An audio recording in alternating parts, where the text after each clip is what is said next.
Welcome, everyone, to the Football Addicts Anonymous podcast. Got the whole crew today, including two halves that make a hole in Mark's place as well. on the floor in Mark's house. The wifey's got to get the hair did. She'll be home soon. She'll be home soon. So, yeah, full weekend of preseason action to recap, minus two games, really. Tonight's game and Thursday's game.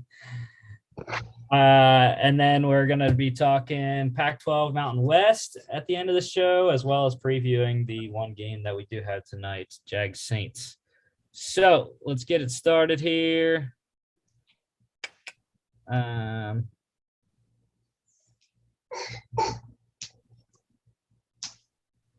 Starting off with Friday's games, Chiefs beat the Cardinals in Arizona 17-10.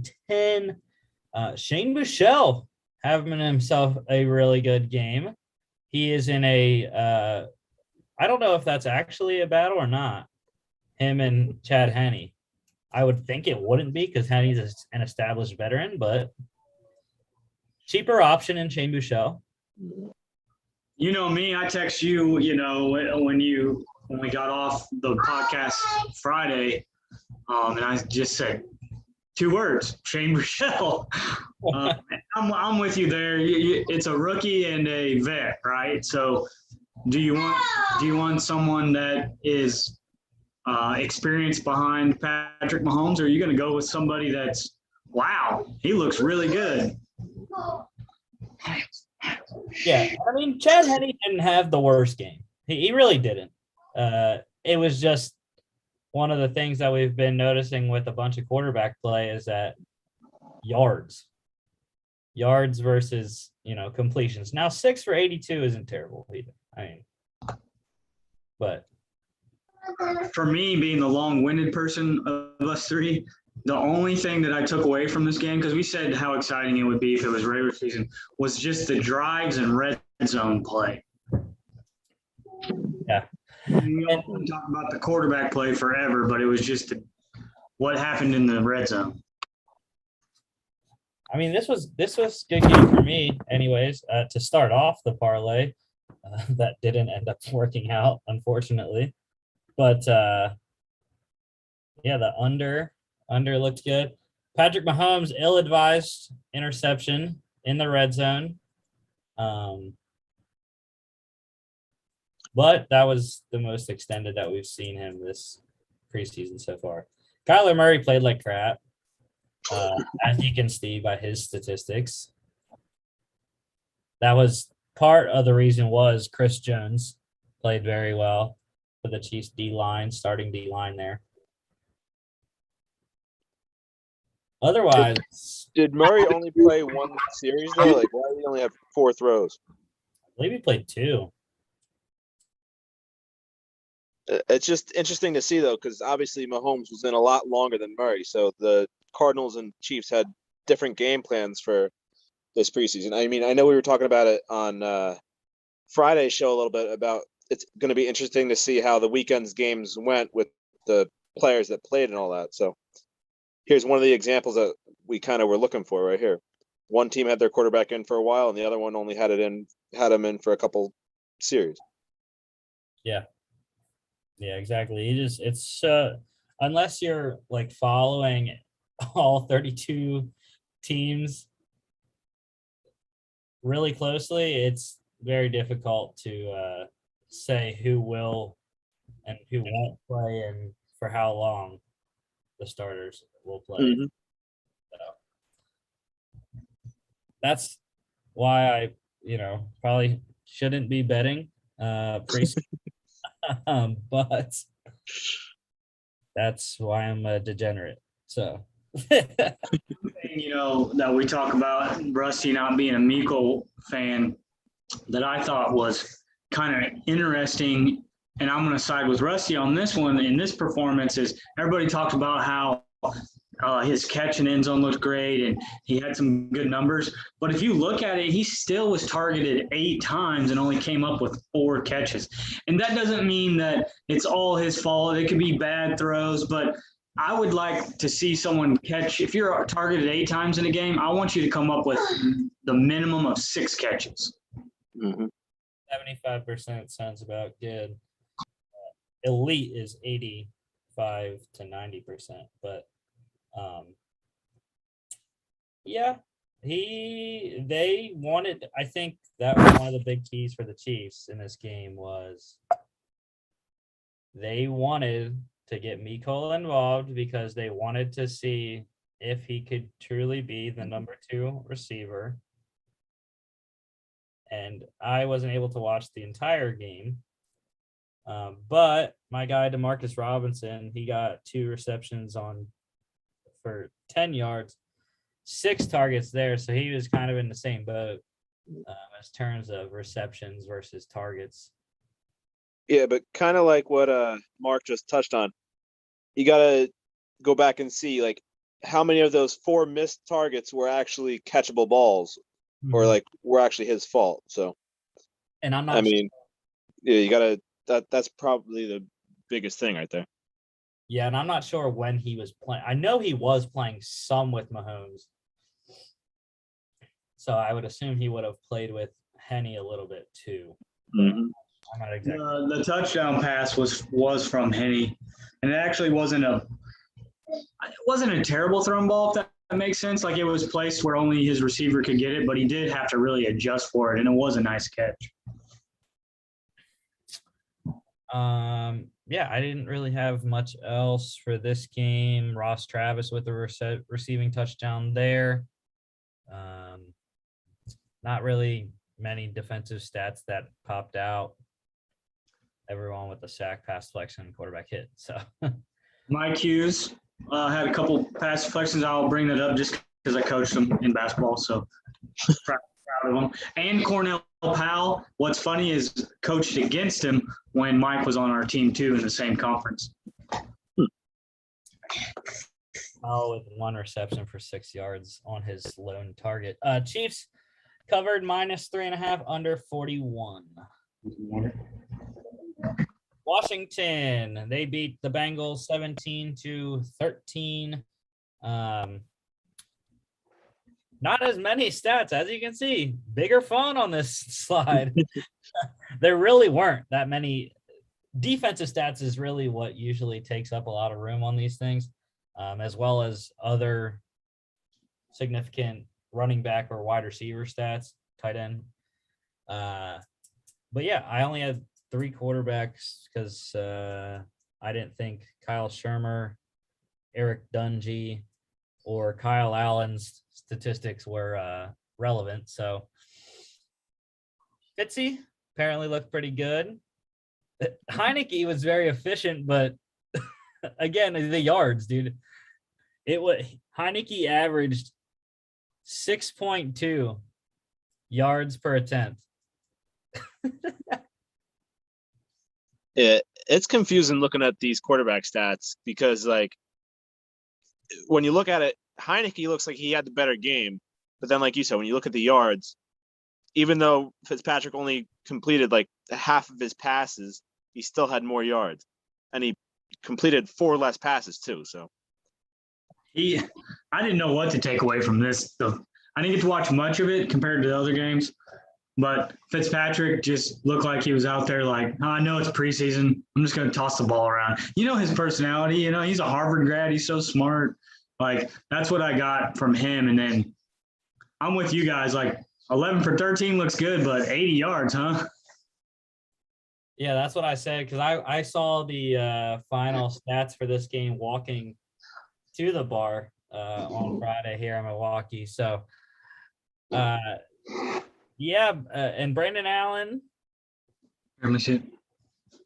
Sure, why not? Is okay. He ran for a touchdown. That was the Bengals' lone touchdown. I think the biggest story of this game, though, was Jarrett Patterson. I mean, Jarrett Patterson had an excellent game, and he was a guy that a lot of people weren't sure that was going to make the roster or not. Was he drafted or? I believe so, or maybe not. I don't remember. No, undrafted free agent. Yeah.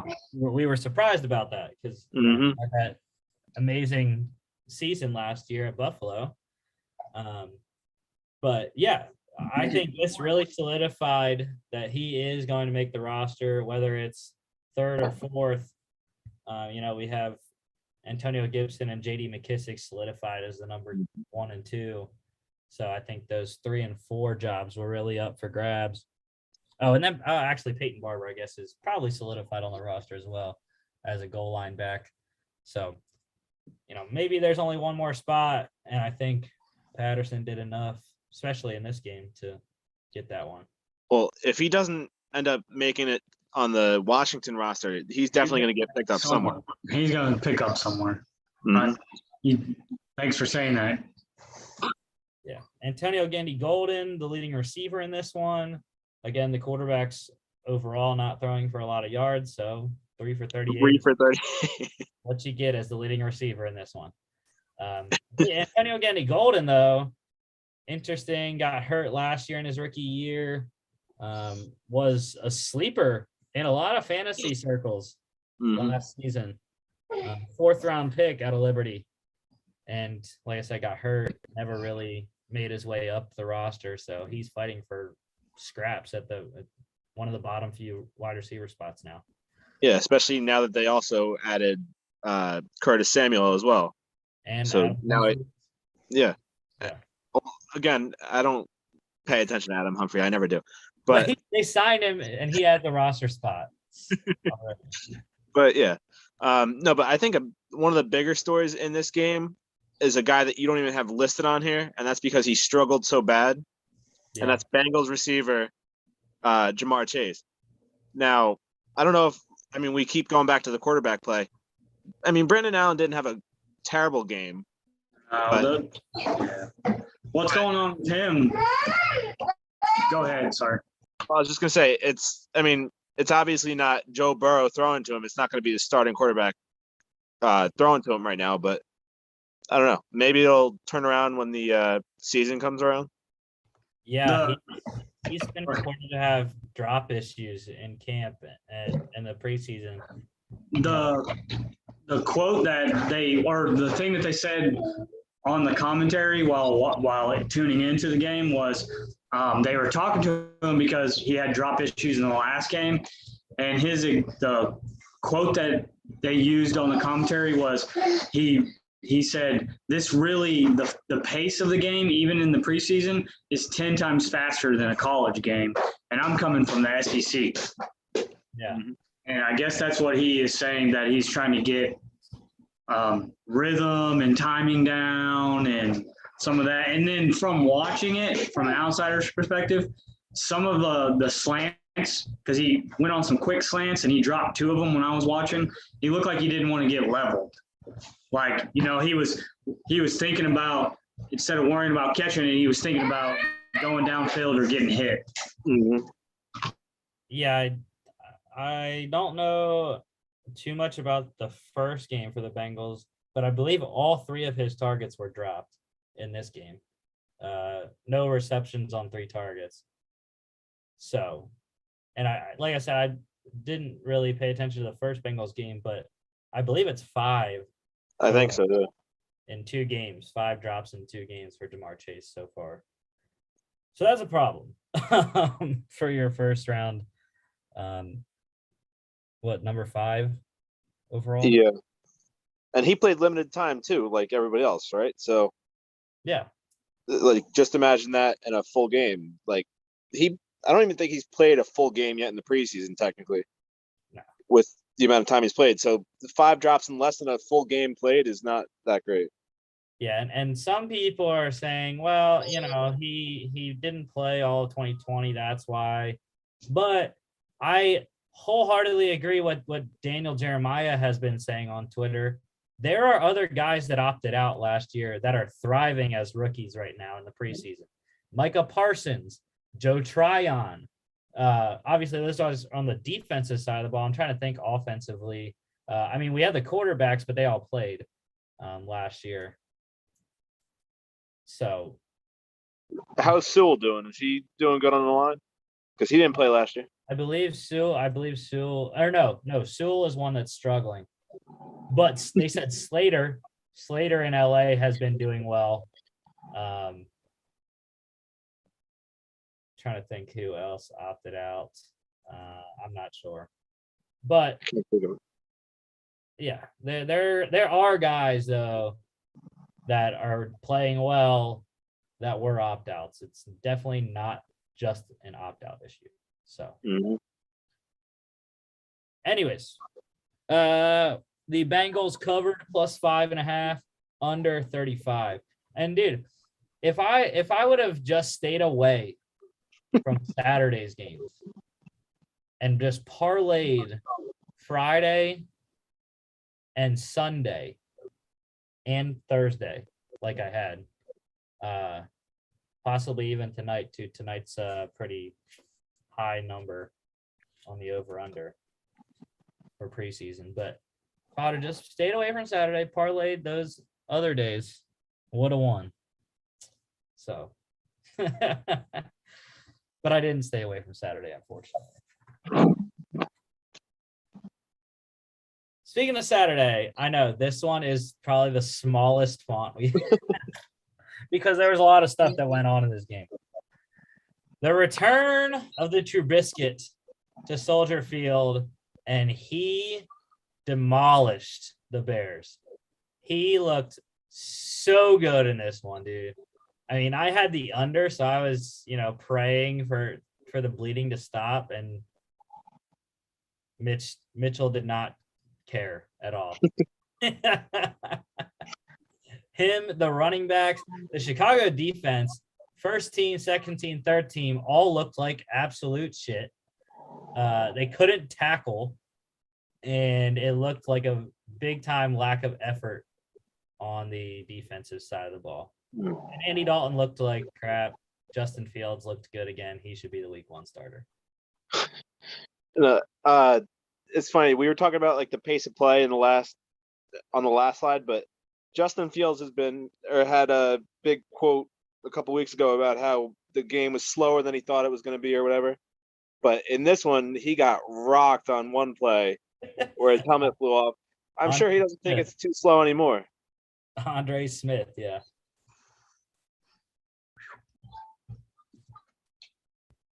This was fun for lots of reasons, because you talked about Trubisky coming back, to Chicago. You talked about Jake Fromm, and it brought up that I don't know, because I live in Athens. Maybe I hear it and see it, and people still want to talk about the Fromm and Fields and who would have been better. Well, that's past, and we're in the future. And one thing that I'm liking about the dynamics of Dalton and Fields is they really do look like they get along. Does that make sense? You see a lot of rookies come in and people don't get along, or they feel threatened, or they just don't want to be a mentor, but they look like they're getting along.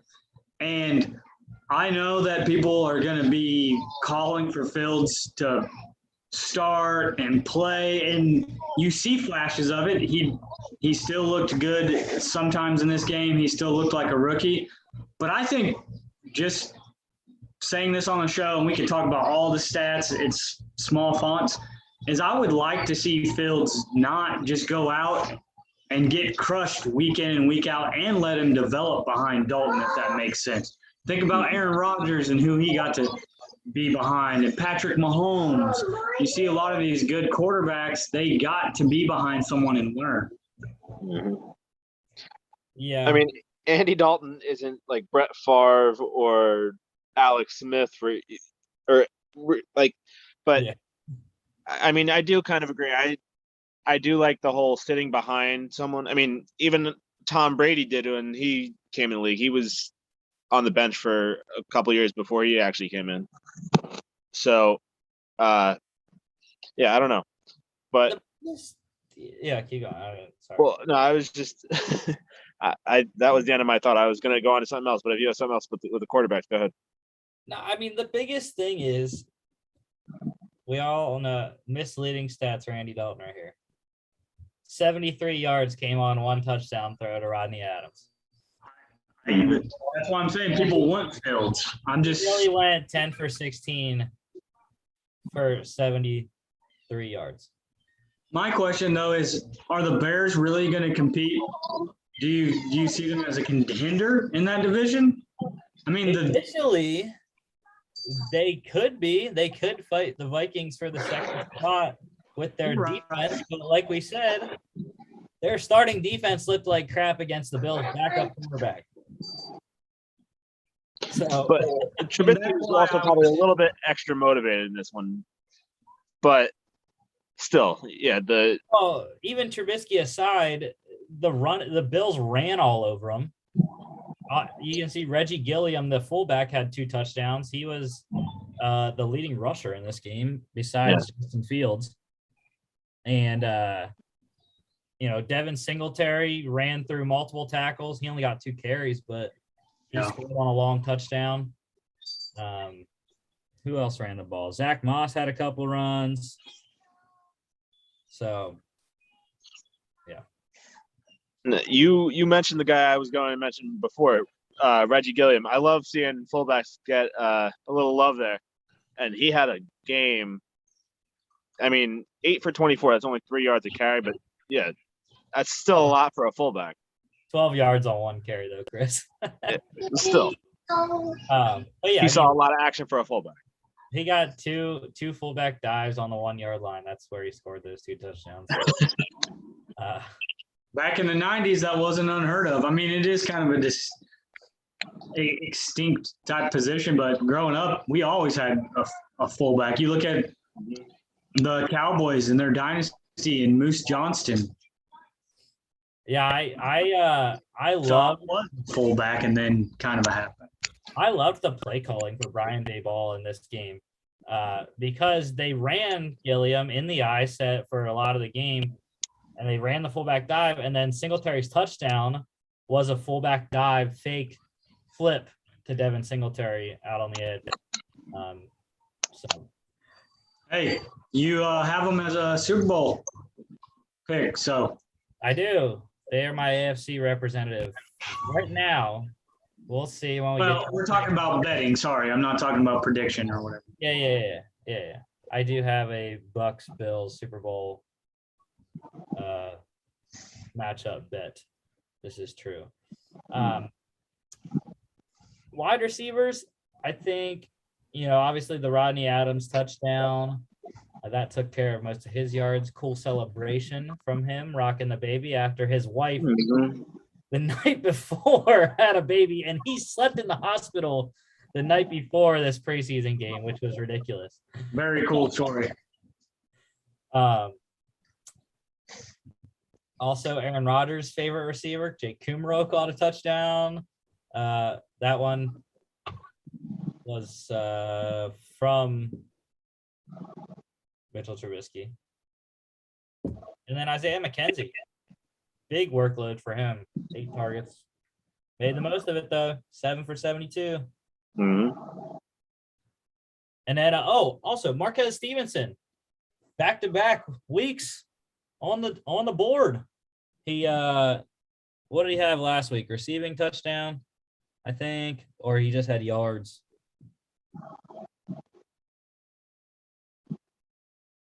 Yeah, he was the leading receiver in the game last week with 50 yards. And now 79-yard punt return touchdown this week. Is he their starting punt returner, or is he just fighting for the job? I'm not sure. Yeah, I don't know. Because, I mean, if he wasn't the starter, he definitely gave them a reason as to why he should be. Well, yeah, I think he's going to make the team. He only had 1 reception for 3 yards in this one, but, 6th rounder out of Houston, so not guaranteed as a 6th round pick to make the team. But like we always say, the more you can do, punt return touchdown in the preseason helps you out. So defensively, Mario Edwards with 2 sacks, but really the Buffalo defense dominated the majority of the game. Brandon Bryant, Daryl Johnson, Greg Rousseau, all with sacks. Well, Daryl Johnson half, Brandon Bryant 1.5, and then Rousseau with the sack. So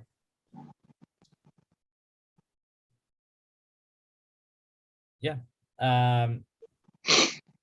The Bills cover +4 over 37. Bills by themselves. The Jets 2-0. Yes, On the sir. Packers. When I watched this, I just kept thinking about Chris. 23-14. It's weird. Like this week, there was a lot of 2-0, 0-2. I don't know why. Like that's literally just what it was, though. Yeah, it's just how it shaped out. But There weren't many teams that went 1-1. But yeah, go ahead, Chris. Talk about your boy Zach Wilson.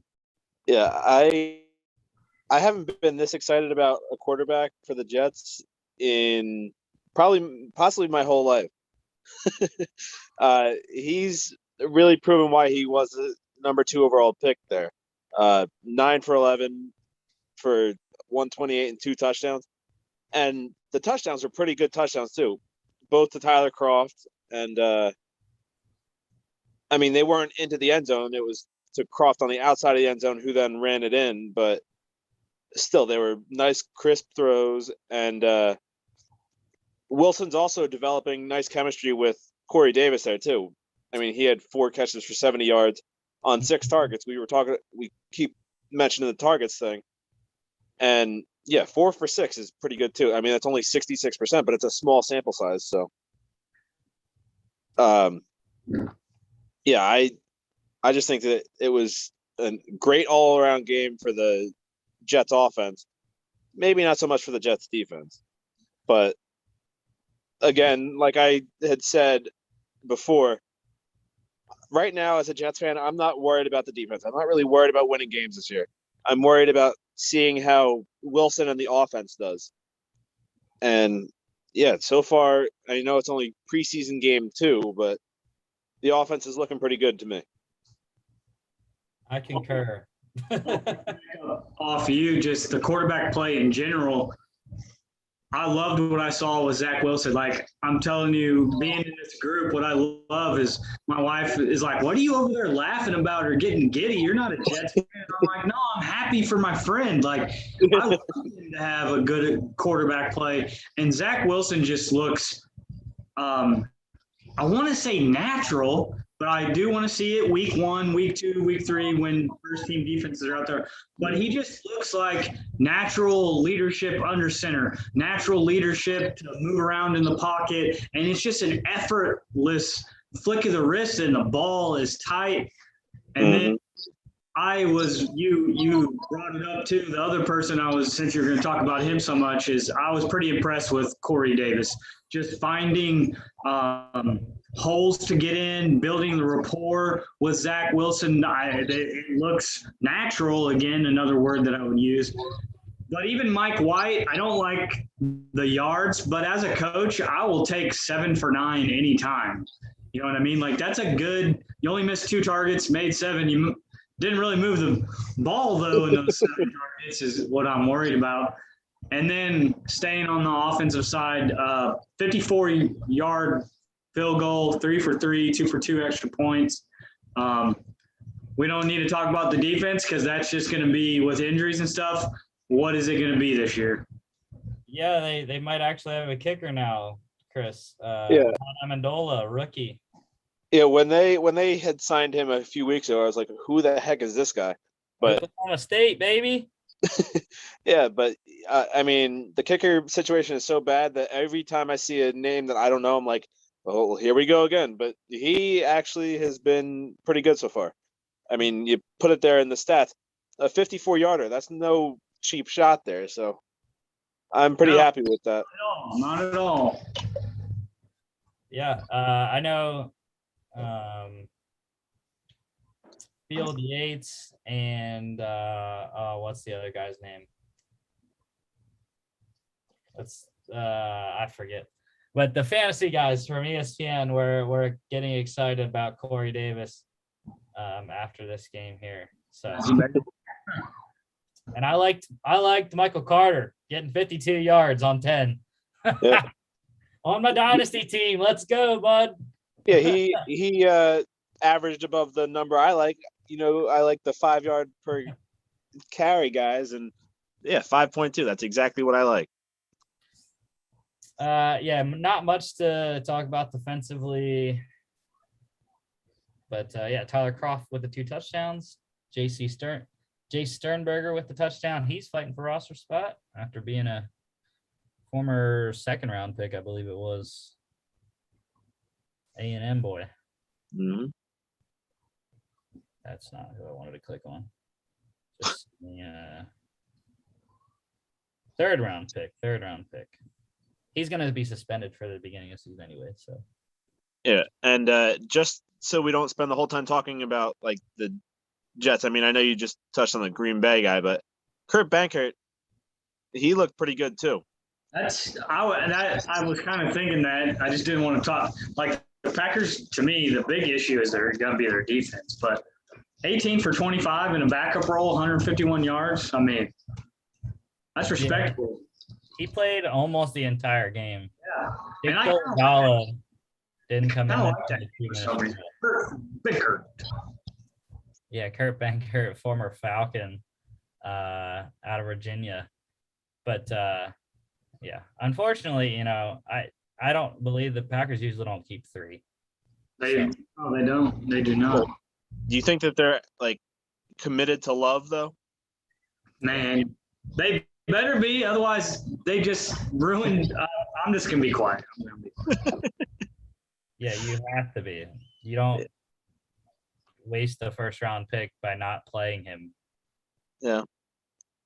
But I mean, it could. Like, I don't know. He has not worked out whatsoever so far. So. But he hasn't had a chance. Yeah, that is true. This is only his 3rd season.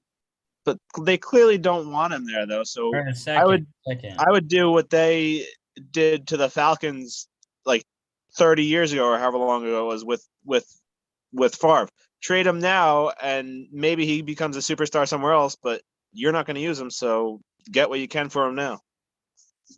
2nd year, so he still has 2 years on his rookie deal, plus a potential 5th year option. So he is bound to the Packers for at the max 3 more seasons after this. Jets covered -2.5 over 32. Low one.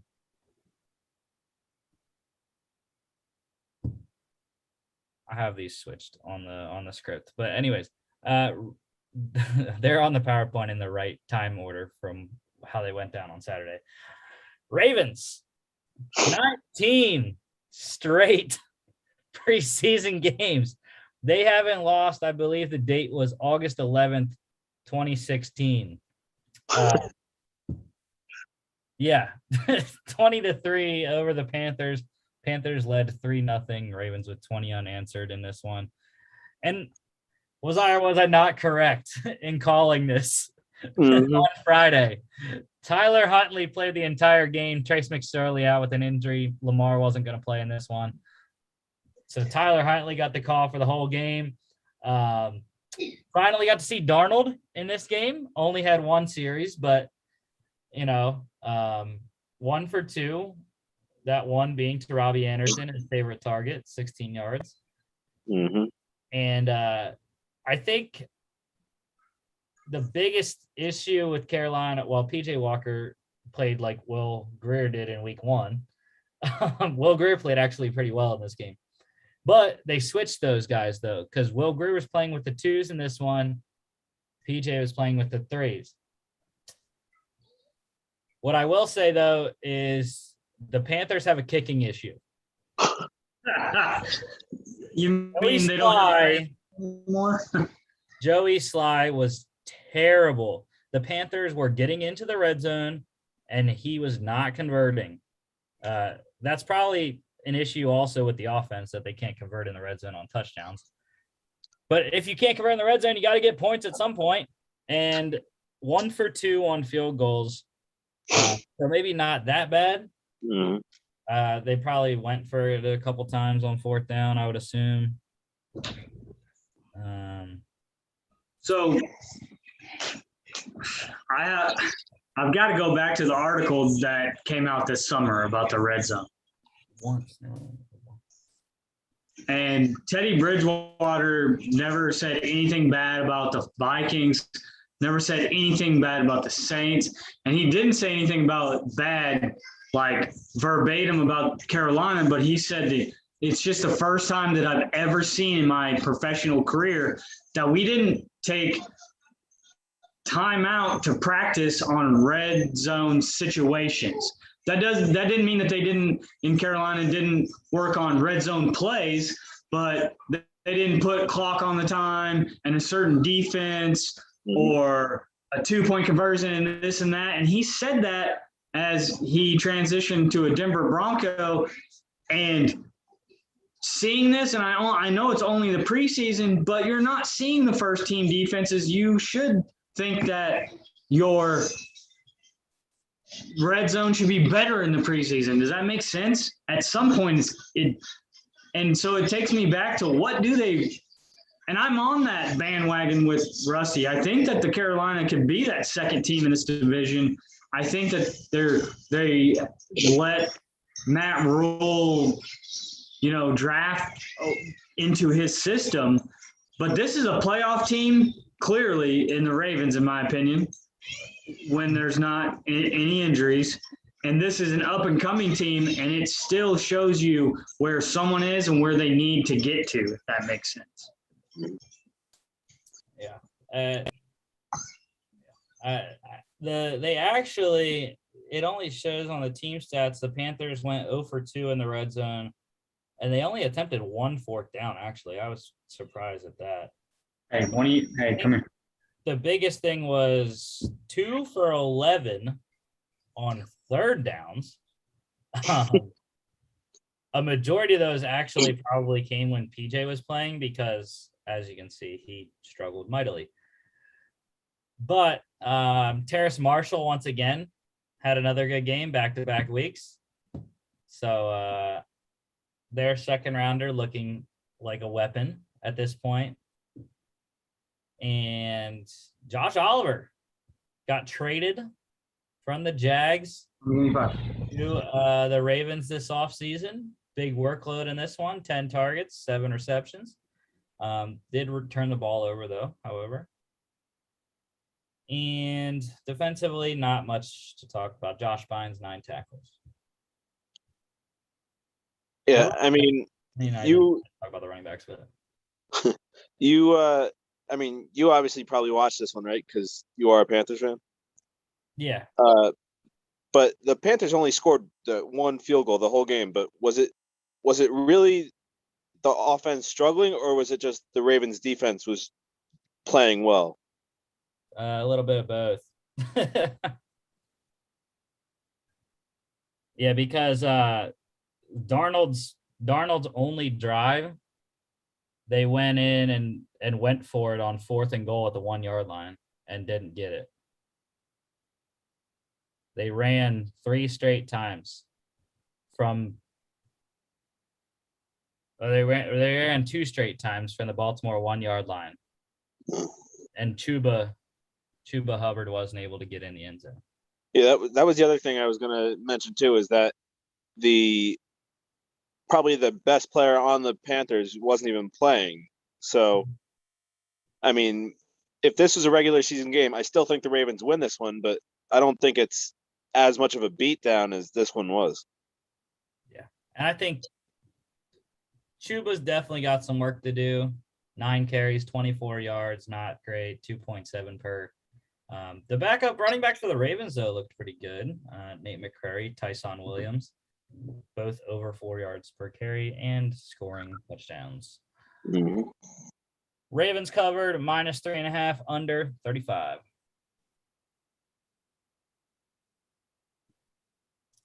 Dolphins rolling the Falcons, 37-17. You and Mark were right, Chris. It's gonna be a barn burner. You said the over was gonna hit, and it did. Potty training kids, baby. And look at my boy, dude. My boy, Tua. Tua had a good game once again. His favorite receiver, Jalen Waddle, had a good game once again. No, I gotta go sit down. Good job, going. Yeah, I mean, that was really the thing that I took out of this one was that Tua continued to have good games. He better watch out though, because Jacoby Brissett was 100% on his throws, 8 for 8. He's going for his job. First off, the Falcons' defense sucks. their ones suck. He was playing their twos. Hey, it's not all about told you. I just said I had a feeling that there was going to be points scored in this game. But I agree with you. You know, I'm one of the most critical people of Tua, and he did look really good in this game. I don't think the Falcons are going to be a very good team. So it's still professional football, right? He still looked good. I said it last week too. I think Brissett is one of the best backups to have in case he does get hurt. I would think about the backups that you would want in the National Football League. A lot of people, I don't think he comes to mind, but for me, he does because he was successful for a few games in New England. He was successful. He was okay in Indianapolis. He's definitely a good stopgap for any injuries. And you put it with one of this defense, I think the Dolphins have a shot to be that second place person right underneath the Bills, or maybe even challenge the Bills if they have injuries. Yeah, Falcons quarterback wise, we'll talk about AJ McCarron's injury in a little bit. But Felipe Franks becomes the number 2. Did not have a good game in this one. Still doing what he did in week 1, though, run the ball. That's what Felipe knows how to do at this point in his NFL career. So this does not look. The Myles Gaskin, though, had himself a good game with Tua. 2 total touchdowns and 71 total yards. And then defensively, I mean, let's talk about this man for the Miami defense. Sam Iguavon. I'm not even sure if I'm saying that correctly. Guavin or Guavo? Guavin, I think might be right. But yeah. Dude, 11 tackles, 4 sacks, and a safety. That is oh my gosh. Instead of having Miami defense, if this was a real preseason or regular game, like having a whole Miami defense on your team, it would just be a one-person fantasy show. I mean, he was just everywhere. And, yeah, he is making the roster with a game like that. That's for sure. Before we move on to the next slide, I will point out that some of the best quarterback play this weekend, whether it's Trubisky back in Soldier Field or Zach Wilson or Tua, if you guys look at it, the running backs were all successful. And I know that running backs nowadays, people think you can cycle through them and they have a shorter lifespan, because that's all true. But they have a direct correlation of making your quarterback successful.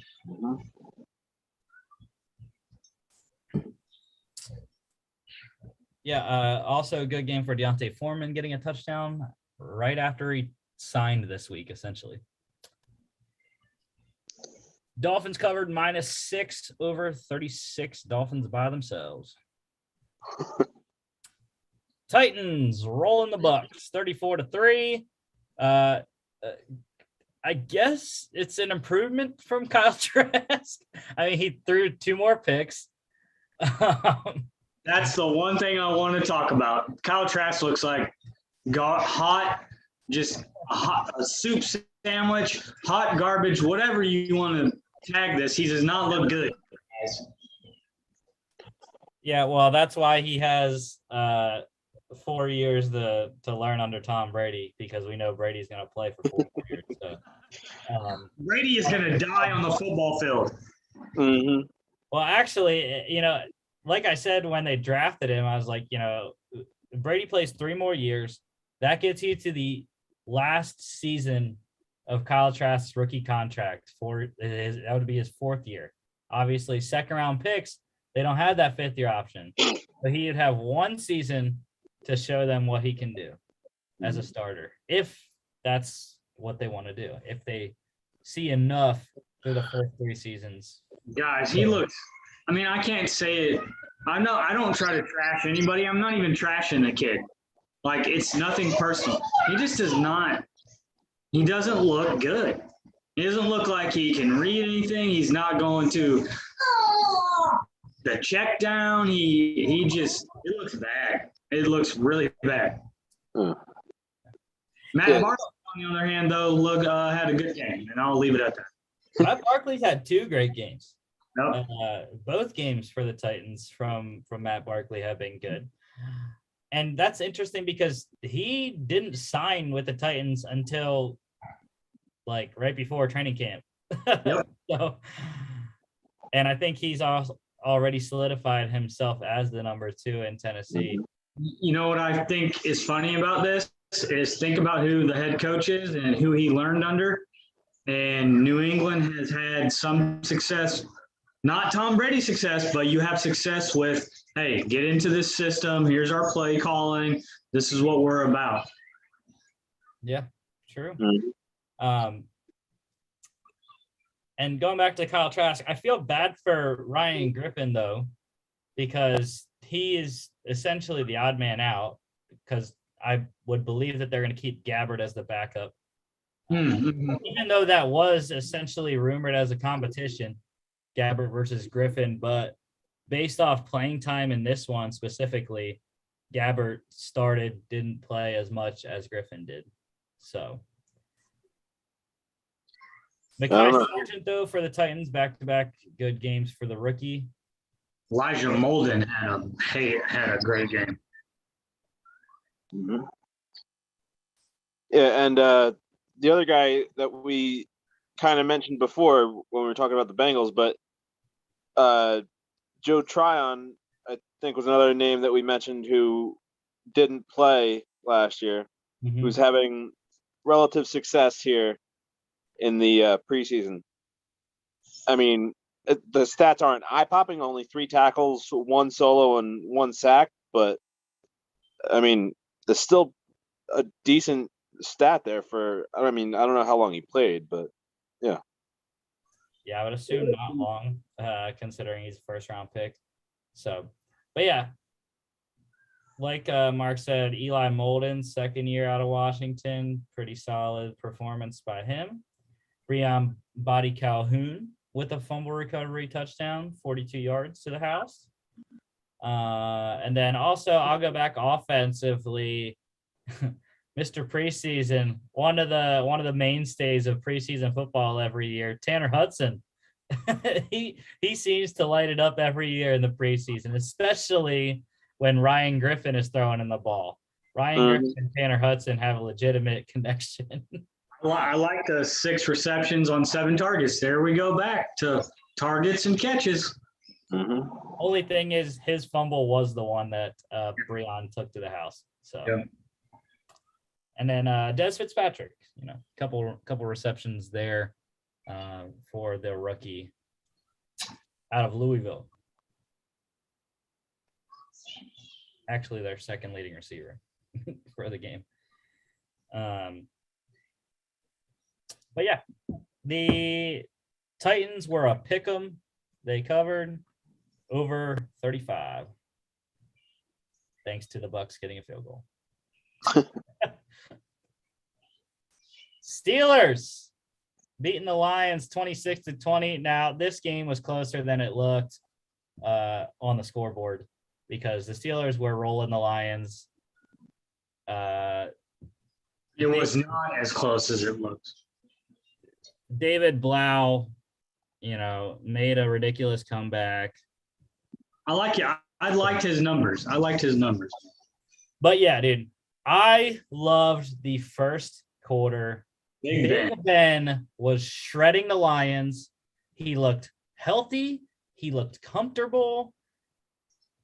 2 touchdowns. Pat Fryermuth finally got involved. 2nd-round pick. It looked great. I mean, anybody could look great against the Lions, though. Hey, I'm going to chime in here right now because we talked about me calling the points in the Falcons and Dolphins. But what did I say when we were talking about this game on Friday? I said it would be interesting if Big Ben did not look good. But my gosh, did he look good? So sometimes you're right. Sometimes you eat your words. I'm a man of just honesty and truth. I didn't say he was going to, but I was hinting that it would be a fun Dwayne Haskins type scenario. No, he looked good, guys. Perfect And QB the rating. defense is still there from last year when they started undefeated. So I expect big thing. I think this is going to be one of the toughest divisions in football with the Browns, Ravens, and Steelers. Like, I want to watch every single one of their games. Yeah. And I think that just those two drives that he had showed how their first two picks work. Freiermuth with the 2 touchdowns and athletic touchdowns at that. Yeah. Big Ben put it on the top shelf where he knew Freiermuth could go get it at 6'5".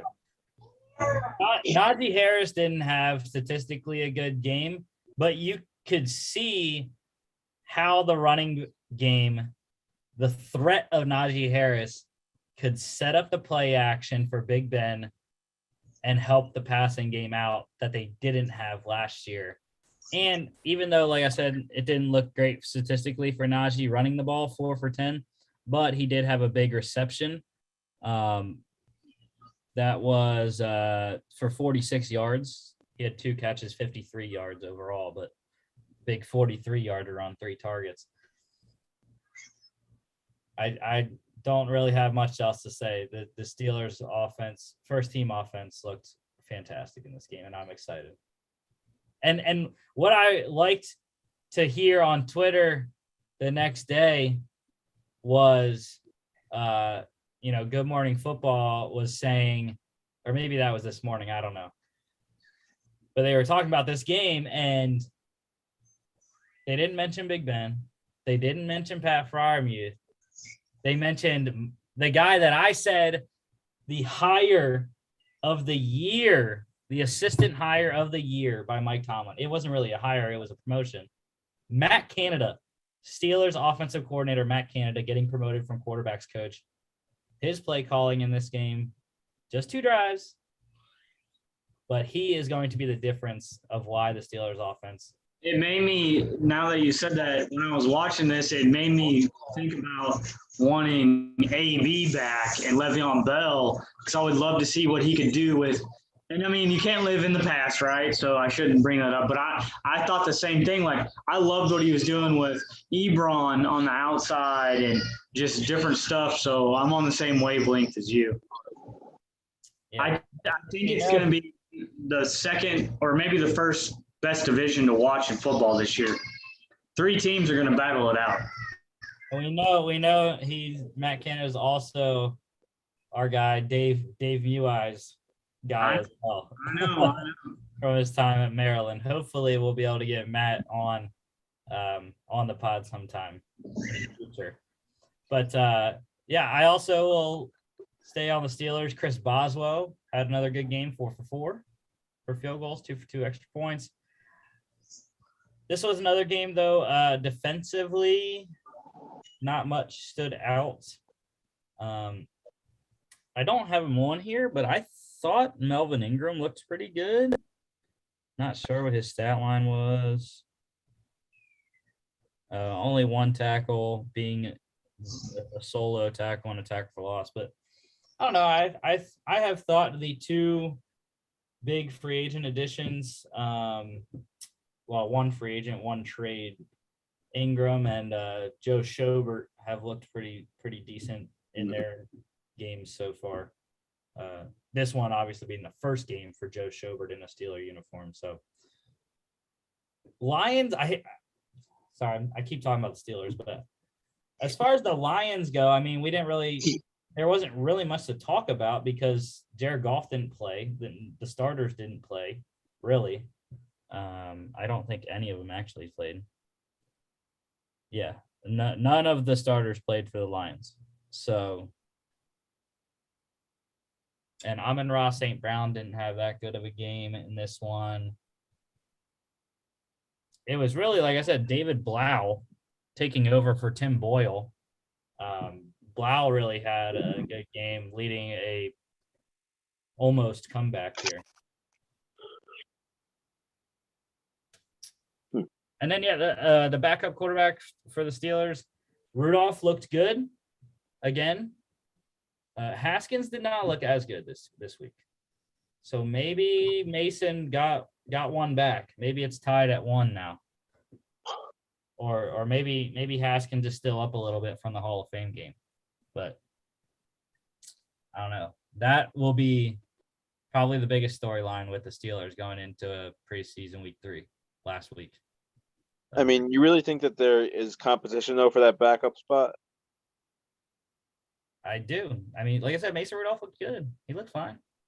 The Yeah, biggest issue with Rudolph was that they couldn't capitalize in the red zone. But that's what I'm saying though. With like, I feel like Haskins is more of a project than having a shot at the backup job. But I mean, if he is performing well, then I guess they might consider him. But I still think it's Mason Rudolph's job to lose. I think with the throws and attempts that he had, wasn't he 4 for 6? 7, 4 for 7. Does that mean that they don't want to see anything else and he is the backup, or they wanted to see what Mason can do more, and then in the third, well, they're already 3-0, so 4 yards, 83 quarterback rating, and also ran once for 10 yards. I don't have another one for Haskins. But yeah, I think preseason week 3 this weekend is going to be the determinant. It has to be. I mean, it's the last game. So. They get an extra, because of the Hall of Fame game, they get an extra preseason game, right? And that's why I said, Mason got one back on this game. But I think Dwayne possibly could still have a leg up from the Hall of Fame game performance. So Lions did cover late. Like I said, David Blau made a courageous effort to come back. But yeah, they covered +7 over 37 because of the Lions scoring late twice. Okay, Battle of Texas. Texans beating the Cowboys 20-14. Cowboys 0-3 now. But yeah, a bunch of quarterbacks playing in this one. This was actually probably the smallest one. I said that on the other one, but I think this one actually beat that one. So if you can't rate it, I will tell you what the stats are. So my guy, Davis Mills, once again, looked pretty decent as a 3rd-round pick. Tyrod, not so much. We're on the Davis Mills week 1 train, boys. Davis Mills for the win in Texas, in Houston. Cowboys quarterbacks, Cooper Rush looked fantastic. He did. And Ben DiNucci, not so much. Yards and completion percentage wise, yes, he looked good, but you cannot turn the ball over 3 times, young man. So I said that last week. I asked Chris, or I think specifically to Chris, we were just talking about at the end of a segment about somebody, and I said, could it be a trade target for the Cowboys? Because I think they have the worst backup situation in all of football, and I love Dak. When he is on the field, I will be the first one to say that he produces. But he's got to be on the field, right? And it isn't because he's had history. It's just because of the injury he had last year and then his shoulder this year, right? So I just look at Dallas as you have to solidify your backup situation, and Cooper Rush looked the best. And I would say that not only this, is it didn't look any good the other 2 games. DiNucci did not look good. Yeah, I think at this point, you better call Robert Griffin III in the stands. I'm sorry to say it. Yeah, I think easily DiNucci will be getting cut. Cooper Rush has by far outplayed both him and Garrett Gilbert this preseason. So I think Cooper Rush will be the backup at this point. If they keep 3, it'll be Garrett Gilbert. But yeah, both obviously we have Dak, but the backup quarterback for the Cowboys, and then the Texans quarterback situation is always intriguing. Like I said, dude, I'm with you. Every time that they've had a good throw or a good drive, I'm like, all right, Rusty's on to something. I'm getting on that bandwagon. The only thing Davis Mills needs to start doing is scoring touchdowns. Then he would really cause some havoc in Houston. But I know what Texans fans are still saying. They're praying that Deshaun will be on the field week 1. I don't think so. But Mark Ingram finally got some carries in this one. Yeah, I was going to say, I think that position battle is, I think, the most intriguing for me for the Texans at the running back position. Obviously, I think David Johnson still has the number 1 spot, but then between Phillip Lindsay and Mark Ingram for that other spot. Well, from what they were saying, from what a thing I read on just a little news blurb on Sleeper, since I had David Johnson in Dynasty, they actually said based off his week 1 usage, he didn't play in this one, but based off his week 1 preseason usage, that David Johnson was slated in as the third down receiving back, and that it was going to be Lindsey and Mark Ingram in the 1-2 punch on first and second down. So we don't know what the hell the Texans are doing at any of the positions because they have double the roster size you're allowed. Mark Ingram 7 for 24, 1 touchdown. Phillip Lindsay only 4 carries for 2 yards. So who knows about that, but we'll see if it's a product of a system, and if he comes here and injuries or something gets in the way. But I would say on the defensive side of the ball that I was really surprised with was Terrence Brooks. 8 tackles, 6 solo, 1 pass deflection, 1 interception. That's a great preseason game right there. Mm-hmm. Yeah. I would go to Charles Omenihu though for the Texans. 2 sacks in this one. People are now asking the question is, well, can Omenihu be one of the guys that finally starts, the transition from the JJ Watt era defensively for the Texans? And, why not? He was a 4th round pick. I'm trying to remember if it was last year or 2 seasons ago. I believe it was 2. I think it was 2. Gotta find him on the defensive chart so I can look at his bio. But if not, then both of us are remembering wrong. Yeah. Oh, 5th round, 19. Yeah, 2 seasons ago, out of Texas. But yeah, I liked him. And then Lonnie Johnson Jr. pick 6 in this one, 53 yards. Off of Ben DiNucci. So, and I hate to see Ben DiNucci get cut eventually when he probably does, because I finally watched the first 2 episodes of Hard Knocks last night, and Ben DiNucci's a character, dude. I mean, he's actually pretty fun. I know nothing about him, so. And I don't know that you said last week Gilbert has had some snaps, but I think this could be, if Dak doesn't stay healthy, this could be the worst. And I guess that's not fair to say because you have Watson and, maybe Aaron Rodgers gets disgruntled. This could be a very terrible, not the worst, but a very bad backup situation if Dak Prescott is not healthy. Like you said, dude, my guy's still out there at ESPN. RG3, baby. RG3. But the Texans covered plus 3.5 under 36. The barn burner. Colts. 12-10. 12-10. 2-0. Beat the Vikings 12-10. Yeah, Jacob Eason looked decent in this one. Ellinger had a rookie game. Yeah, it was not pretty. Overall, this game was not pretty. No one. This game was. Eason definitely the best quarterback out of anyone in this I one. actually turned it. I was like, this just it. Not that it was exciting. It was like, am I learning anything besides? Like I've been telling you, there's sometimes Eason. I'm like, okay, he looks like he has a quarterback future in the NFL. I'm not saying Pro Bowl or anything, but okay, starter on the 22nd best team, 23rd best team, right? And then there's other times where I'm like, what's going on? And then, okay, let's look at Kellen Mond, because we were like, okay, he's got to have a better performance than last week. And then you're like,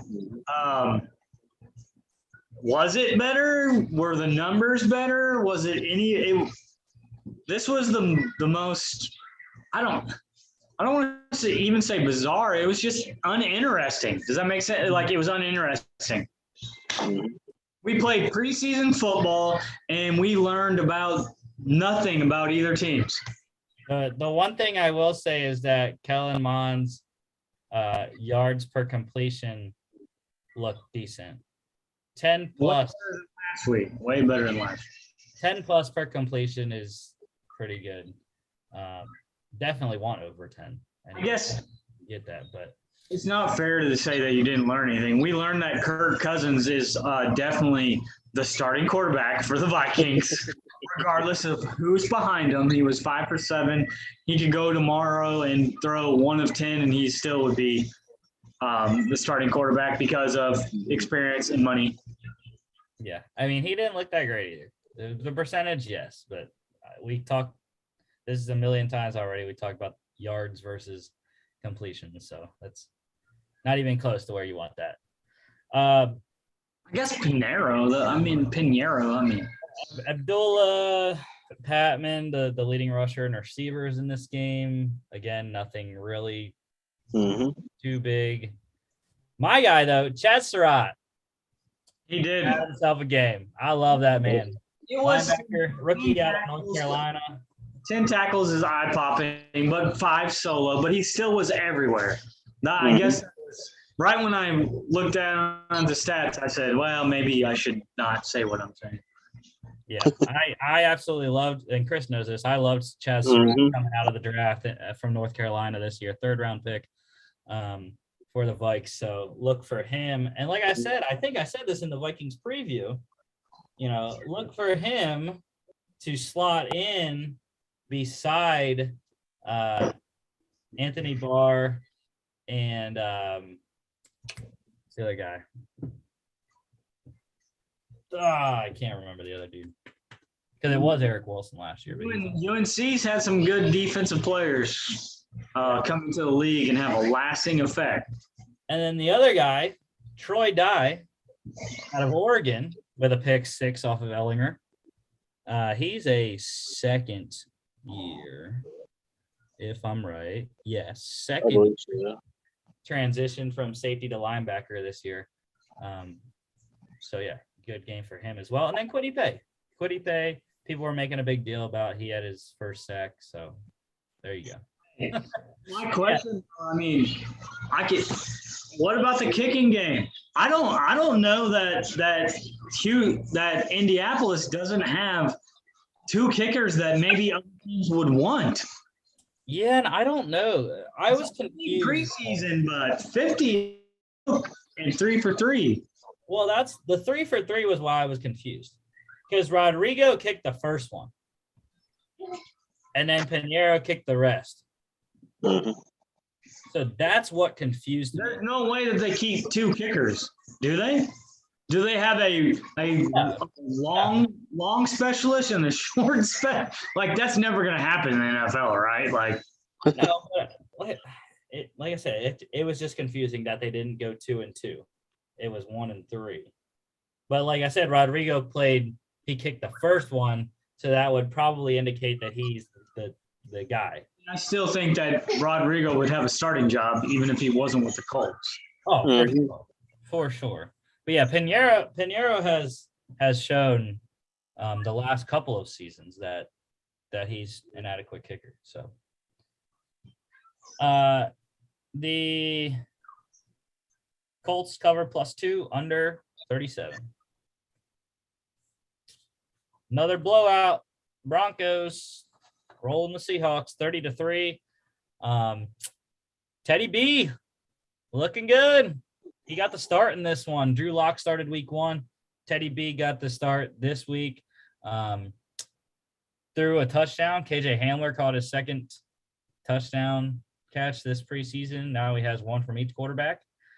And yeah, I think this game complicated the Broncos situation even more. I mean, Drew Lock looked decent as well, but Bridgewater looked better, I think, when he got with the starters. Mm. Yeah, I've been saying this since they traded for Bridgewater. I think that Bridgewater should be the starter. I just think that Bridgewater is, even though he might not be as mobile or whatever, it's not always about the mobility. I mean, there's obviously like some of the better quarterbacks in the league, like Tom Brady and even Big Ben. They're not really that mobile. So, I mean, I don't know. I've always kind of been a Bridgewater fan and never really been a Drew Lock fan. So maybe that's why I think that Bridgewater would be the better choice here. But yeah, that's just because he was on the Jets for 3 days, Chris. so, Hey, and Big Ben can move. I don't know if you saw that one play that looked like vintage 2010 Big Ten and not freaking 39-year-old Big Ben. That one play, dude, Big Ben got out of a tackle and started running around. I was excited about that one, but I mean, I would side with Chris on this. Like before his knee injury, he was revamping the whole Vikings, if that makes sense. Not even like I can't say the culture, but he was taking them back to the playoffs. And then the knee injury happened, and he had a good defense on that side. But he went down to the Saints and filled in nicely. He went to the Carolina Panthers, and no one thought they were going to be respectable last year, especially drafting everybody on the defensive side of the ball, right? And they were in ball games, and they just couldn't close them out. And it was a funny article that, oh, hey, we didn't do a lot of red zone situations. And you're still seeing the same things in the preseason with Carolina. So I think Teddy is a winner. And so it would be hard for me not to say that as a coach or a GM, like we did draft Drew Lock, but you don't have any attachments to him to make him stay there, right? yeah, I know I said I was scaled back this season on the Drew Lock train, not even close to where I was last year. And this game, playing with the twos, was not the greatest, but still respectable. And he looked really good when he started last week. But I don't know. I still think it's up in the air. Week 3, I think both will play once again. I think they have to. They have to figure it out somehow. And I think week 3, though, they should play all the starters for the first half. Let whoever you want, whichever guy you want to start, gets one quarter, the other guy gets the other quarter. And then you play your backups to fill out your 53 in the second half. But that's just my take. I know Chris loved to see his favorite quarterback for the Broncos, Brett Rippon, go 3 for 3 and a touchdown. yep, vintage Rippon there, just like he was. 31 yards. 31 yards. I forgot to include that in there. But the Seahawks, I'm not sure if this is a position battle or not, because they did sign Sean Mannion just recently. But I don't know if they keep 3. I can't think of what the Seahawks historically do or not. Because this would be for the third quarterback spot. Obviously, they still have Geno Smith as the backup. So, not sure. Because Magoo looks good last week, but not this week. He turned the ball over 3 times. So Jerry Jeudy, the leading receiver in this one. Technically, he's the leading wide receiver. Royce Freeman, leading receiver overall with 44 receptions as a running back. He had a good game. And 2 sacks for Jonathan Cooper. I believe he's back-to-back weeks. He's had sacks for the Broncos D. If I am recalling correctly. Could be wrong. Of course, when you go to game log in a player's profile on the ESPN app, it doesn't tell you preseason games. Of course not. Statistics. So I have to go back to the other game last week. And I think he should probably take something over and become like a preseason NFL guru. He did not have a sack last week. 3 tackles, 2 solos, and a tackle for loss. I don't know. I just thought he had a good game last week. Riley Chubb getting a sack in this one. Good for him.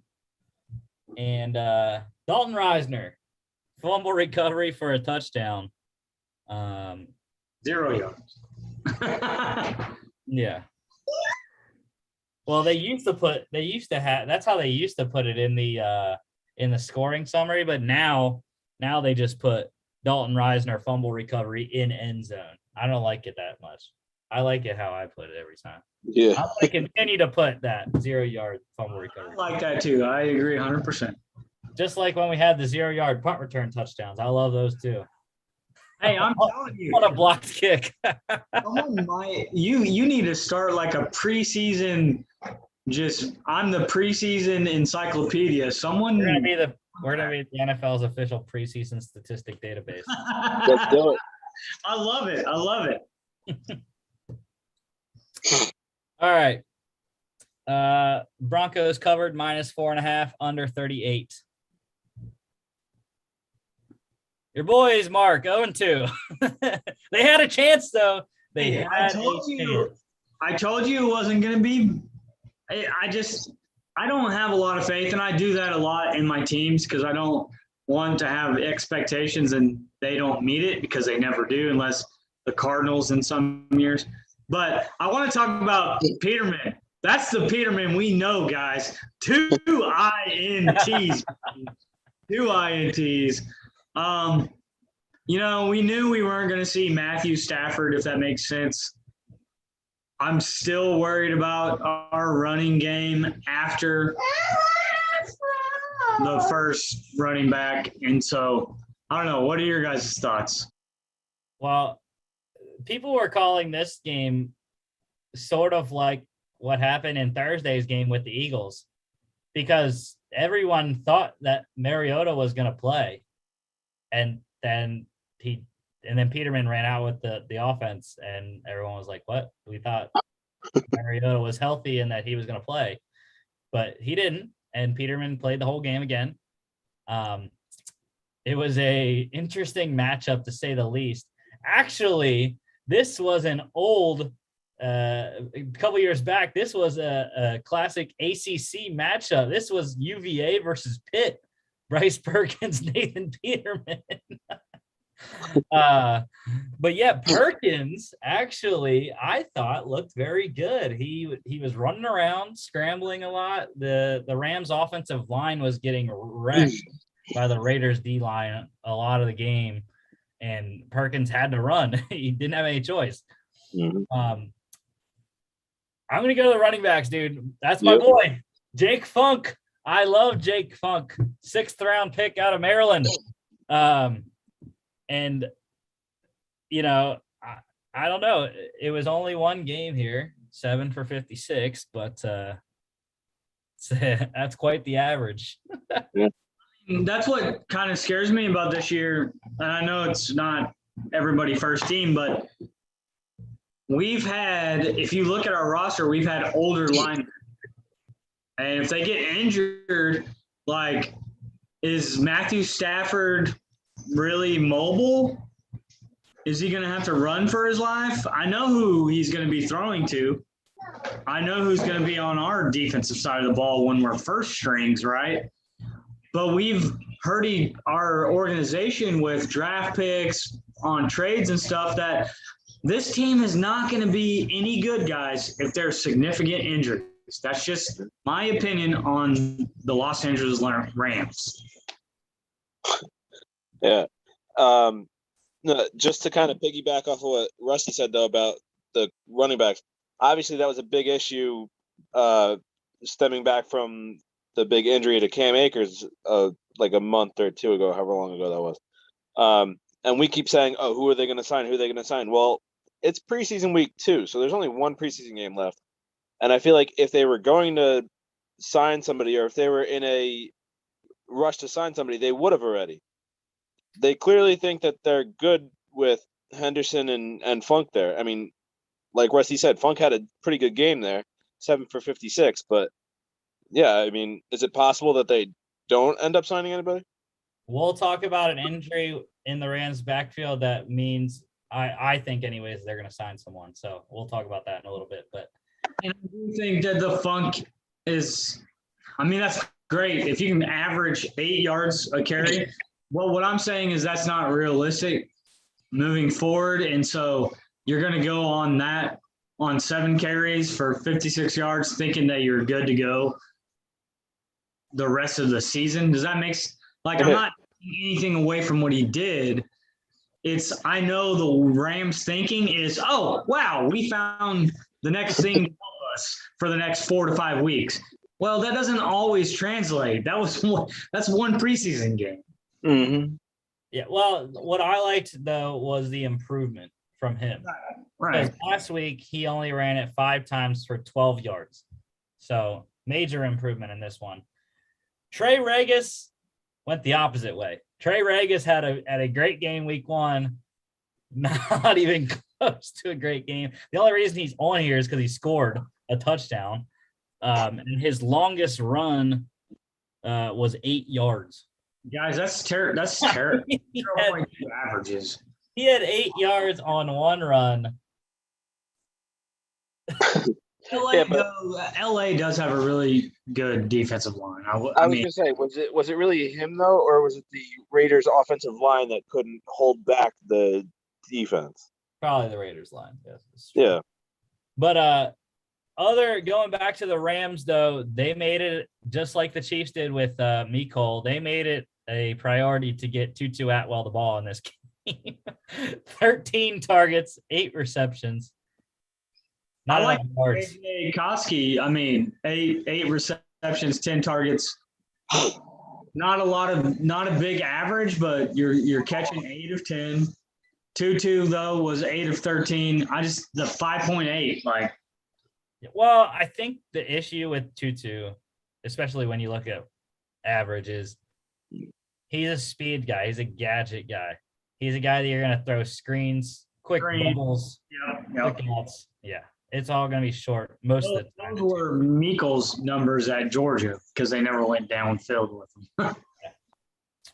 them. Marcel Aitman, though, consistently year in and year out not year in and year out. This is only his second year, I believe, in the league. But yeah, he showed last year, just like this year, that he probably should make the roster.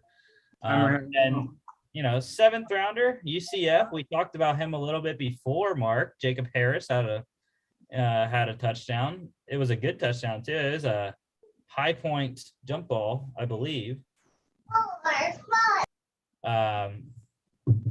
But yeah, like I said, the Rams had a chance to win this game. They just couldn't get the 2-point conversion at the end after Perkins drove them down the field. And defensively, Rasul Douglas with 4 pass deflections. We'll talk about him a little bit later. Chris Garrett, though, Mark, what a find from Les Snead. 7th round, Concordia, right? Concordia St. Paul, Minnesota. Up north. Yeah, Division 3, I believe it is. Where is he on there? Yeah, Concordia, Minnesota, 7th rounder. He was lighting the Raiders up all night. I mean, 1.5 sacks, 3 quarterback hits, 2 pass deflections there. He was on the Mighty Ducks show, and I just can't. I'm kidding. He really did. He just, what I like when you say someone competes, he looks like someone out there that just wants, and everybody wants to make a roster, right? But it just looks overjoyous. He looks like he's watching every play. He's on a swivel and he's there. And you're like, I love the speed. I love the tenacity. And he looks good. Yep. Had to follow his story here. Too bad the Rams were on Hard Knocks last year. Chris Garrett could have been a star on Hard Knocks this season. Okay. The Rams covered plus 6.5 under 34 by 1. Just thinking about that, dude. The Rams missed 2-point conversion. Uber bettors were probably hating themselves on that. Because they could have had 35. But anyways, yesterday's games, there were 2. The Browns beat the Giants 17-13. Game full of backups, no starters, a lot of even second string guys didn't even play in this one. Well, that's not true. There were second string guys. Definitely no first teamers though. Quarterbacks all played relatively well. Mike Glennon and Case Keenum, the number 2 quarterbacks for their teams. Mm-hmm. Keenum throwing a touchdown to Kadero Hodge. And I don't know. Walletta, though, I think he's been good both games so far for the Browns. I don't know. That's just me. But this facing his former team, though, actually. Yeah. Drafted by the Giants. So, interesting. You got any takes on it, Chris? I think what's funny for me is the boys felt this was during their nap time on Sunday, and I got to watch this kind of more in depth than I would some games in the middle of the day, if that makes sense. Yep. Joe, what I find funny about this game was Joe Thomas was in the booth.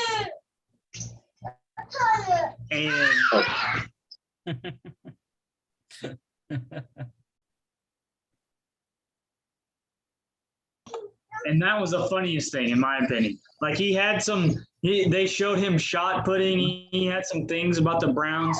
Then they went to commentary with the safety, last name Johnson. Like, what I watched was there's a lot of excitement around the Browns, but we haven't seen them really play a lot of first-string people that won the playoff game, right? So there's a lot of buzz. And what I guess I would say is that's a good thing when you're 2-0, when your first strings who won a playoff game haven't played a lot of preseason snaps. Does that make sense? Like, I'm not talking the Browns up right now, but there's a lot of buzz. We know what type of city it is, even from basketball standpoint, this standpoint, baseball standpoint, hardworking, blue collar. They won a playoff game against the Steelers. They were 2-0 in the preseason. We still haven't seen their first string. I sent Rusty something about Mike Greenlee saying that, Baker Mayfield's went through 3 coaches already, 3 OCs, all this, and he's 4. Yeah, you're right. I'm sorry, 4. And he still, like last season, was second in deep balls to his receivers. He has a lot of top 10 qualities in quarterbacks, and he has no consistency on the coaching staff. And it's the Giants, but I love the buzz around Cleveland. Mm-hmm. That's all I can say. Your guy, Mark. Your guy, former Ram here, John Kelly had himself a good game. Just saying. The Rams would be better off if they had John Kelly. I agree. Yeah, I didn't think I was surprised that he left LA because I thought he was pretty good as a special teamer and, third or fourth back. But another guy, though, that is continuing to have a really good preseason for the Giants, David Sills, back-to-back quality. Yeah. 100%. I kind of said nothing when talking about the Browns, but what I was trying to say is we're not seeing the first team, and they're still 2-0. So that's the optimism for the Browns. Yeah, O'Shane Zimenez here, 3 quarterback hits on the day with a sack. And interesting, Malik McDowell got a sack with 2 quarterback hits and a tackle for loss to go with 5 tackles. Former second-round pick out of Michigan State with the Seahawks, 2018. ATV accident, didn't play for the Seahawks ever. Released in 2019, picked up by the Browns. I mean, the only thing I got to say about that, though, with McDowell is it's going to be a tough line to crack there and play and get playing time on because the Browns have a solid defensive line there. So, my question out of the blue for you guys, can we get Joe Thomas to maybe play some snaps in a playoff game for the Browns? The guy just deserves it. I mean, I love Joe Thomas. I really do. Actually, I was incorrect. 2017, he was drafted in the second round. Did he actually serve that prison time? Just looking at his news, 11-month prison sentence 2 years ago. That's probably why he never played for the Seahawks. Because he didn't play 2017, like I said, ATV accident. 2018, he was still recovering from that. And then I think that is when I will say he didn't play 2018 either. And then 2019 got sentenced to that. So that's why he didn't play. I will say someone that is not on the defensive end, Richard LeCount's still having a good preseason, guys. This is true, yeah. I mean, he had another interception. Correct me if I'm wrong, he had one in this game. Yep. It's not first team, not against the first team, but it's his second interception of the preseason. He had the motorcycle accident. I know thousands of fans in Athens that think that he didn't live up to the hype. That's number one reason we didn't win against Florida. That first game out after injury, he made our defense totally better. I think he has a place in the NFL somewhere. Yeah. 4 tackles, 3 solos, 1 pass deflection, and an interception for Richard LeCount. Is Richard your buddy? Yeah, he is. Giants covered +6 under 35. There's a bunch of 17-13 this week, it feels like. A couple anyways. Okay, last game of the weekend. Niners taking down the Chargers 15-10. And just like in Chicago, San Francisco is calling for Trey Lance. Like the Bears are doing with Justin Fields. I just don't believe the hype, though, on this one. I don't either. The biggest issue is that Jimmy Garoppolo did not look good, and Lance threw 2 touchdowns. Regardless of – that's the thing. I think the I don't want to say non-educated, but the fans that don't go very in-depth, all that they see is 2 touchdowns. Not that he was under 60% completion and just under a 90 quarterback rating, which we know QB rating doesn't matter really at all. But yeah, I mean, it's true. He has scored touchdowns when he's been in the 2 games. I mean, that's the name of the game. You got to score to win, right? But he's getting the bulk. Is that a good word? The bulk of the snaps. this is what this is showing me, if you're reading it into depth, is we want to see what we traded up for. We want to see what you're made of. And in my opinion, behind the scenes, Garoppolo is probably still beating him on every facet. Like, we don't need to give Garoppolo a bunch of snaps because he's winning it in practice. He's going to be our starter. Mm-hmm. Yeah. On the flip side, the Chargers' 2 quarterbacks. So, I mean, they were efficient.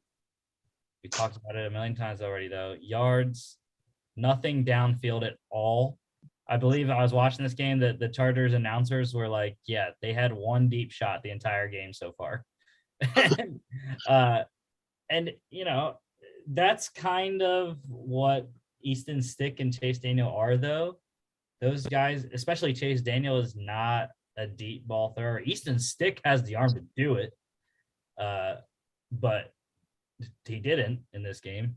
Mhm. And it was really interesting to see how pissed off Chase Daniel was getting at the end of the game, because he didn't have time. The Chargers line could not block any of the defensive line stunts that the Niners were running. You know, and I feel for Chase Daniel. You know, he's a veteran quarterback. He rightfully thought that he probably shouldn't have been in the game at that point, as however many years he's been in the league. So he's been around. Like, he was a college quarterback when I was at Missouri State. yeah, If that make no offense to anybody, that's what all the girls in Missouri were like. I love Chase Daniel. but yeah, I mean, that I think this game kind of threw a wrench into the backup quarterback battle.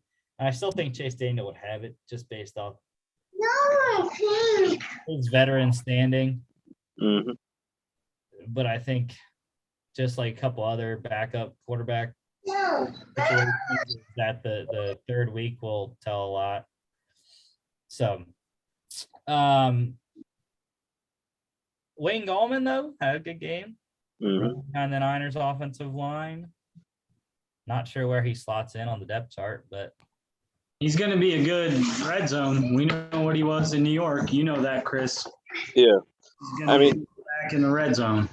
I was kind of gonna bring him up when we were talking about the Giants on the last slide, because obviously he has filled in for Saquon over the last couple of years. So, like, it'll be interesting to see what he does here in San Francisco in a crowded backfield, and if something happens to Saquon again, if they're going to really miss Gallman there, or if Booker can actually take over for and be a lead back there in New York. But yeah, I think Gallman will be a solid piece here for San Francisco, though. One thing that before we move on, that I didn't realize, I think that the O-line might be an issue with San Diego, but I think their defense is going to be stout. I think Derwin James in the secondary. I think the front rush, we already know who's on the front rush. Can you protect your young quarterback? LA, Mark, it's LA. Sorry. It's never going to be LA to me. Yeah, I'm trying to find. I thought they had sacks. There they are. Yeah. So 5 sacks. Actually, the Niners lost the sack battle. No, I always get confused when you look at the team stats, because it's the sack numbers is how many times that team was sacked. Right. So the Niners, yes, they won 5-2 in the sack battle. Obviously, you can see Kyler Fackrell with 3 QB hits for the Chargers. Jordan Willis got in for a safety, probably really what changed the game. Maybe Chase Daniel have to try to drive for a touchdown instead of a field goal. And then Eric Armstead gets in a sack in his preseason action in this one too. So Chargers covered plus 6.5, under 35 as well. Now, NCAA news. Ohio State, they named a starting quarterback. It is CJ Stroud, which we knew was coming. Essentially, everyone pretty much pegged Stroud to be the Ohio State quarterback. I will say though, and I'm a Penn State and Georgia fan, but as a Penn State fan, I'm happy with this Ohio State quarterback situation. I don't think, they are highly regarded. Mm-hmm. And the thing I'm scared about though is Quinn Ewers taking over midseason. The thing about Quinn Ewers is that, he only played 3 years of high school football. So how ready is he actually to play in a Big Ten game? I'm not sure if they're actually thinking of putting him in a game this season or not. But that would be my thing that I would be scared of as a Penn State fan, is seeing Quinn Ewers in a game this season. Mm-hmm. But yeah, CJ Stroud named the starting quarterback at Ohio State. And now I know we talked about the preseason All-American team on Friday, but I didn't realize that wasn't the AP one, because then I got the notification on ESPN that the AP released its All-American preseason poll. And this one, we do have 2 teams. So we'll go through it real quick. It's a lot of the same guys as, Friday. And actually, isn't it the same guys, except we didn't know the second team? Is that what that is? I think so. It's everything, yeah. Second team we didn't know. Okay. Well, yeah, and also we didn't have a punter on Friday's preseason list either, because that is one UGA's. Jake Camarda is the first team preseason All-American punter, which I believe very that's the right decision. If you want position, that's who you want. I think they also added a linebacker to the first team. Mike Rose from Iowa State, I don't think was on the list that we said on Friday. And I don't remember some of these other guys being on the first team, because they did maybe Kenyon Green at tackle from A&M. Don't recall his name on Friday. Also Zion Johnson at guard from Boston College on the first team. Believe the other guys there were the same. But actually Kyron Williams, the running back for Notre Dame, is listed as all-purpose instead of Deuce Vaughn. Deuce Vaughn isn't actually listed as an all-purpose player at all on this one. He's not listed at all overall. So that's a change. And then I don't believe we named Haskell Garrett from Ohio State as a starting defensive tackle on the first team.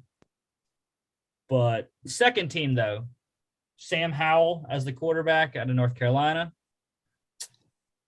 Running backs are Mohamed Ibrahim from Minnesota and Isaiah Spiller from A&M. Spiller is good. I like Spiller, yeah. Offensive tackles, Thayer Munford for Ohio State, Darian Kennard for Kentucky. I think both were on that list on Friday. And then guards, Jamari Salyer from Georgia and Emil Ekiyor Jr. from Alabama. I had heard Salyer's name before. I don't really know too much about him, though, Mark. UGA, guard. We're loaded, and it's one of those things. He's had some injuries in the preseason. I mean, he's a senior, so.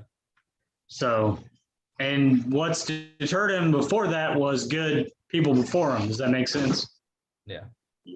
We put some people in the NFL that he was waiting on, and now he stayed. Boy, it's in Cleveland. Yeah. In Baltimore right now. The center on the second team is it's funny.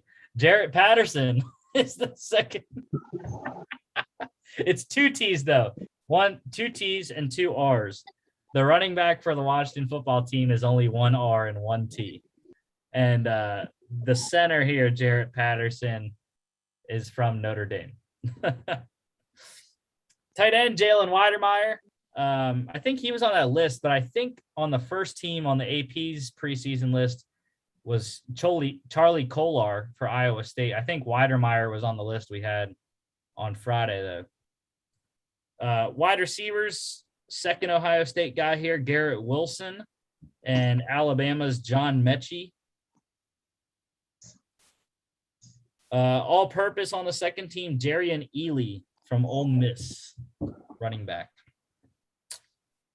Second team kicker, Daniel Carlson's little brother, Anders Carlson from Auburn. And then defensively here, the DNs are Aiden Hutchinson from Michigan and George Karlaftis for Purdue. D tackles, big boy Jordan Davis from UGA. And Dante Stills from West Virginia. I'm not sure if he's Kenny Stills' brother or David Stills' brother, I mean. Or no, Kenny Stills. Yes, Stills. Not Sills. Stills. So I don't know if he's related to Kenny Stills or not. I don't even know if Kenny Stills on a team. I haven't heard of Kenny Stills in a while. Yeah, neither have I. He can run down the field. If you think Deshaun Jackson can play, don't you think Kenny Stills can play? The second team linebackers here, Devin Lloyd for Utah. That's funny. They list him as a super senior. I love it. Christian Harris for Alabama and Micah McFadden for Indiana. Corners are Kaiir Elam for Florida and Tywan Mullen for Indiana. Safeties, Jalen Catalon for Arkansas and Jaquan Brisker for Penn State, also a super senior. And then the punter, Lou Headley for Miami, which we listed on Friday. So, yeah, a lot of guys, a lot of very good players. Represents a lot of different leagues. I like it. Plethora. My favorite players on the lists, just quick, the Iowa State boys, Breece Hall, Charlie Kolar, Chris Olave is going to be great at the NFL level. Kayvon Thibodeau, potentially the number 1 pick next season in the NFL. Kyle Hamilton. I know people love Kyle Hamilton this year at safety for the Irish. Sam Howell. I love Sam Howell over Spencer Rattler. I'm not a big believer in Spencer Rattler. I'm a Sam Howell guy, though. Sam Howell is going to have an offense that is predicated around him. Does that make sense? Mac Brown is going. We've seen it with Vince Young. We've seen it with other quarterbacks. It's going to be built around him. Whether they have to score 45 a game to win, he's going to have the opportunity to be an All-American. And I think the only 2 other guys on the second team for defense, Jordan Davis for UGA, big run stuffer. Talked about he lost like 50 pounds. I will say that a big thing that's going to make Ohio State successful is their wide receivers. And then the only other guy I was going to say something about, Kaiir Elam for Florida, one of the projected top corners this year in the country. So cousin, I believe, of Matt Elam. I don't think he's a direct relation. I think it's a cousin thing. NFL news. Start off. We did have a trade. Minor one, but there was one that happened. The Texans traded a 2022 seventh round selection.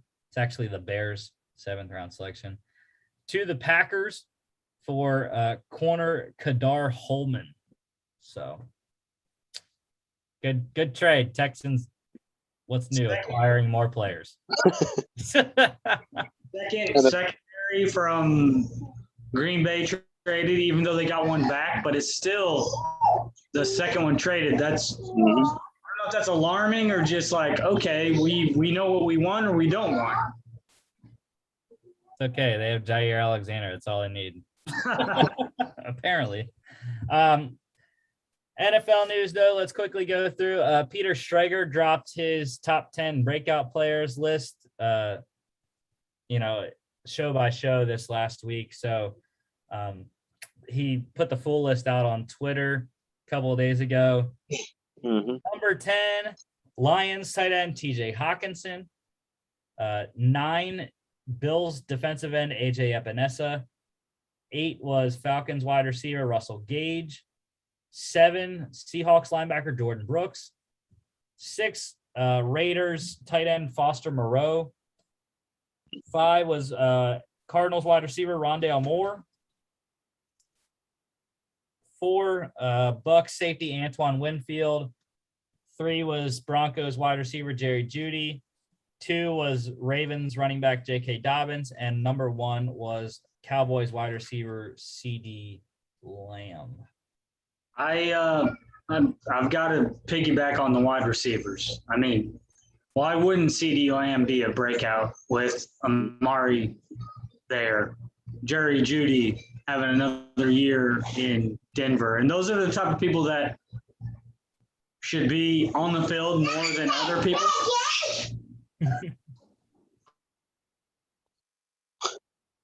Yeah, I mean, the top of that list is obvious. Like the top 3 there, J.K. Dobbins and Jerry Jeudy and CeeDee Lamb. Those are 3 that I think many people expect to be breakout stars this year. But I was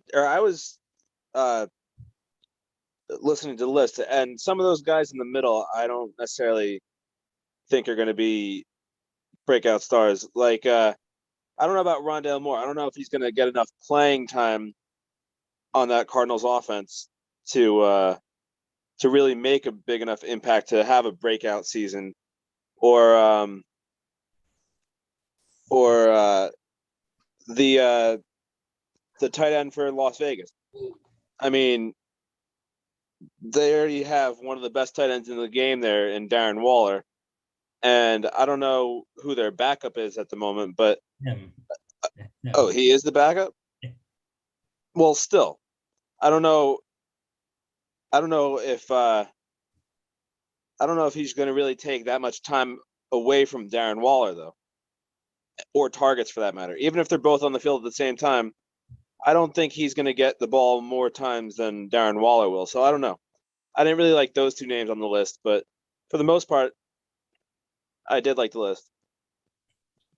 Yeah, I've been tooting the J.K. Dobbins horn all off season, and I finally got Jake to trade him to me in Dynasty. If you didn't see that trade, Chris, No, I didn't.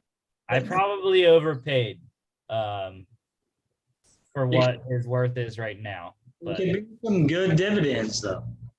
yeah, I mean, I thought it was I like J.K. Dobbins. a decent trade. I did Oh, have to send, What did you give up?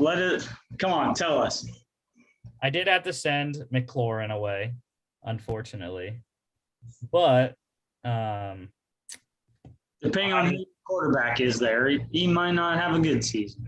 I traded Terry McLaurin, my 2022 first round pick, and my 2023 second round pick for J.K. Dobbins and a 2022 fifth round pick.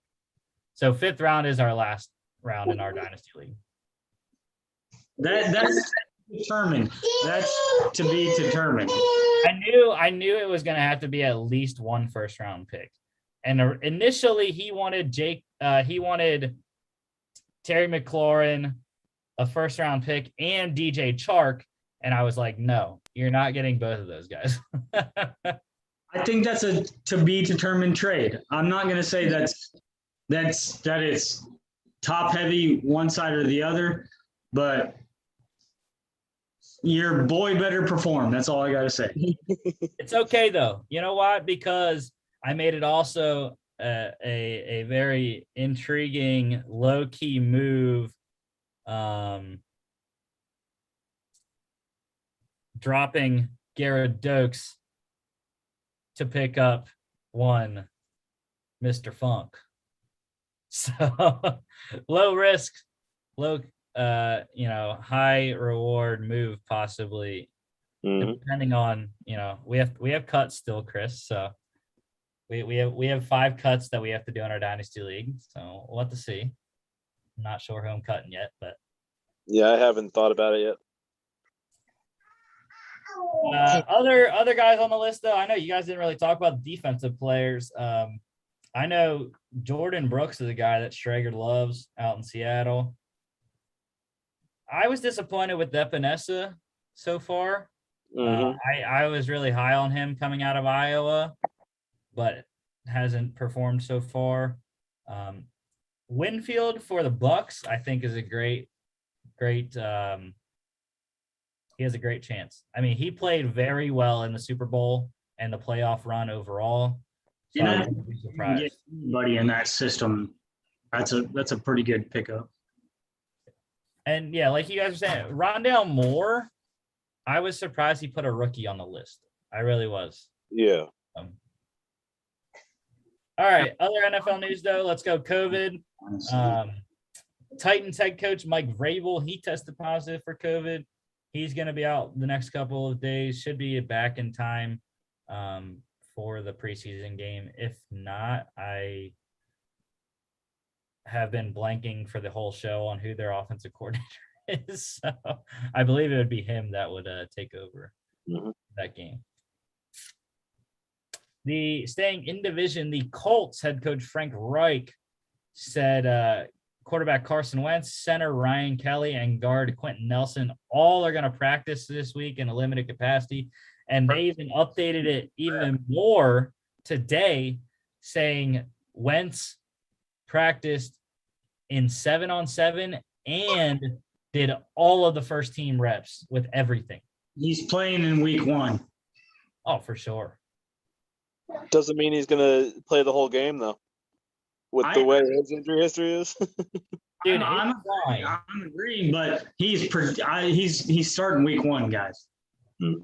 Chris, it is perfectly fine because all Carson Wentz has to do is play 13 and a half games.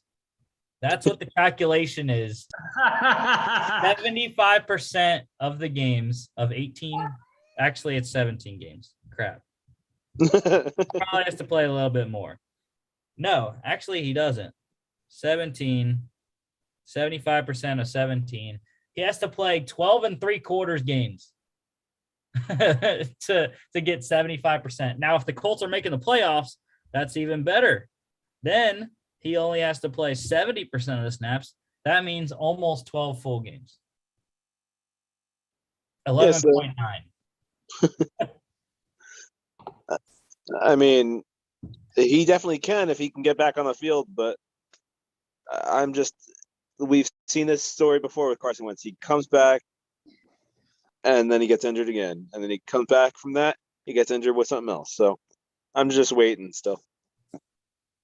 Let's talk about some trade situations here. I know Mark mentioned the Colts kicking situation, possibly one of those guys getting traded, more than likely Pinheiro. But the Giants, it was actually reported that the Giants kicker, Ryan Santoso, has been drawing interest from teams about getting traded. I have never actually seen Santoso kick. I sort of remember the name, not from this preseason, but last preseason. So who knows? Maybe Ryan Santoso. Maybe. But granted, I mean, we've seen preseason kickers before. Kyrie Vedvik, Yeah. 5th round pick from the Vikings. So we know they don't always work out. And then the Jets, Chris, with the Carl Lawson injury, they're now exploring the pass rusher trade market. One veteran just got picked up, who we'll talk about in a little bit. One veteran went off the market today, so slim pickings out there for pass rushers. Got to trade. That's right. I'm perfectly fine with that. Like I said, I'm not worried about the defense right now because I know the defense isn't going to be that great anyway. It's okay. All you got to do is trade 2 first-round picks, and you can get Khalil Mack. Answer Jets, better record. Jets. Yeah. All right. More COVID stuff here. So Patriots quarterback Cam Newton, he's going to be out the next couple until Thursday because he went. He was excused from practice one day last week, and then had an off-site COVID test that came back negative. But I guess he didn't tell the team that he had that test. So they marked him down as missing a day of COVID testing. And it's believed that he's not vaccinated because only unvaccinated players have to go through daily testing. So now he's out the minimum of 5 days that unvaccinated players that miss a day have to be out. So prime time for Mac Jones to get some snaps with the first team. But yeah, that whole situation, I was very confused when that came up on the Twitter feed today. Cowboys have a COVID outbreak right now. Defensive coordinator Dan Quinn, D tackle Carlos Watkins, wide receiver CeeDee Lamb, safeties Malik Hooker and Israel Mukuamu, all placed in COVID protocols. It's weird, though, because everyone's defense except for CeeDee Lamb. So I'm not sure where he got it from. Unless it was like one-on-ones and he was going against Hooker or Mukuamu, and that's how, I don't know. Whatever. Also placed on the COVID list, Jags pass rusher Josh Allen. So see how long he's out. Activated off the PUP list today, Bears offensive lineman Jermaine Ifedi. They needed that because, they have the offensive tackle injury situation with Tevin Jenkins being out likely this season. They got a couple other guys that have been injured at the tackle position. They signed Peters. Who knows how long he can play. But yeah, good for them to get Ifedi back. And the Cards activated J.J. Watt. He is back from the PUP list. But just like Carson Wentz, we've seen this before from J.J. Watt. So who knows how long J.J. will play with the Cardinals this year. Mm-hmm. The Vikings, they waived quarterback Danny Etling start of the cut downs today. Tomorrow is the deadline to get to 80 players. So tomorrow at 4 Eastern. The Rams, this is the running back injury I was talking about. So in last night's game, or not last night, Saturday night's game, the Rams, they placed they waived injured running back Raymond Calais because he has a foot injury that's going to require surgery. I would assume, because most of the time when they waive an injured player, they usually just don't get claimed and then revert back to the team's IR. So it's going to happen. But yeah, that's what I'm saying, though, is now that Calais, because Calais was one of the guys that they thought was going to take some of the snaps as one of the top 30 running backs with Henderson, Funk, and Calais. That's the three that we're going to but now it's another guy that's down at the running back position. So that's why I think they're going to sign someone now. And I think it's going to be, AP. Frank Gore's still out there. I don't know if Mark would like that one. I still wholeheartedly believe that Adrian Peterson is a great fit. I agree 100% with AP. The only issue I would have with AP is that Henderson's a starter, and we saw that it didn't really work out too well at places that AP was not the starter. Mm-hmm. So that's my only concern. Because we know throughout his career, Adrian Peterson has had to get carries in order to get into a groove in a game. And so not sure if that's the way they want to go.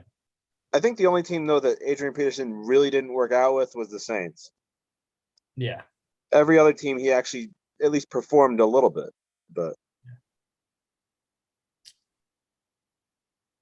let's see, where are we at here? Back to the Vikings. They placed 4th-round pick defensive end Janarius Robinson on IR, done for the year, as are all players placed on the IR before the regular season. Eagles doing the same with tight end Jason Kroom. Obviously, he tore his ACL, so he is done. Not sure what the injury was for Robinson, though. They didn't specify there. Patriots, this literally came out right after the show, a minute after the show. Patriots wide receiver N'Keal Harry, he had an MRI last week on his injured shoulder that he hurt on Thursday's preseason game against the Eagles. No structural damage, but he is considered week to week at this point. Not great for a guy that wants to be traded. Titans wide receiver A.J. Brown, he has a knee injury that's held him out of practices, but he is still expected to be good to go in week 1. So good for fantasy players. Anyways. Bills defensive lineman Harrison Phillips, he has a minor knee injury. He's going to miss some time there. And I think now we're going to start to get into the more serious injuries. There was actually a bunch of them this week in preseason. Ravens linebacker LJ Fort, he tore his ACL. Good news for him. No other structural damage. He should be good to go in 2022. Bengals, rookie defensive end Joseph Osai out of Texas. He's going to have knee surgery on his meniscus. Might be out the year. They're hoping he's not, but most likely he will be.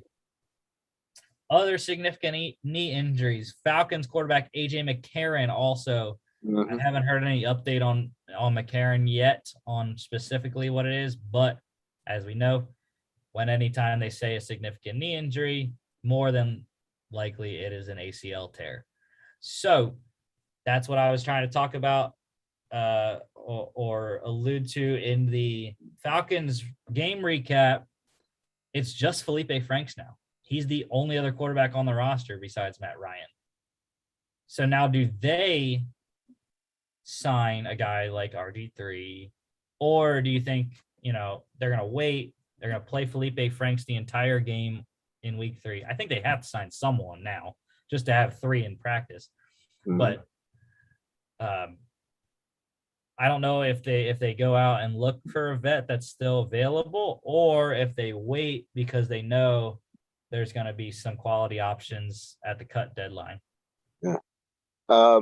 It says that it is an ACL tear in his right knee. Yeah, I figured as much. It was a non-contact injury, so.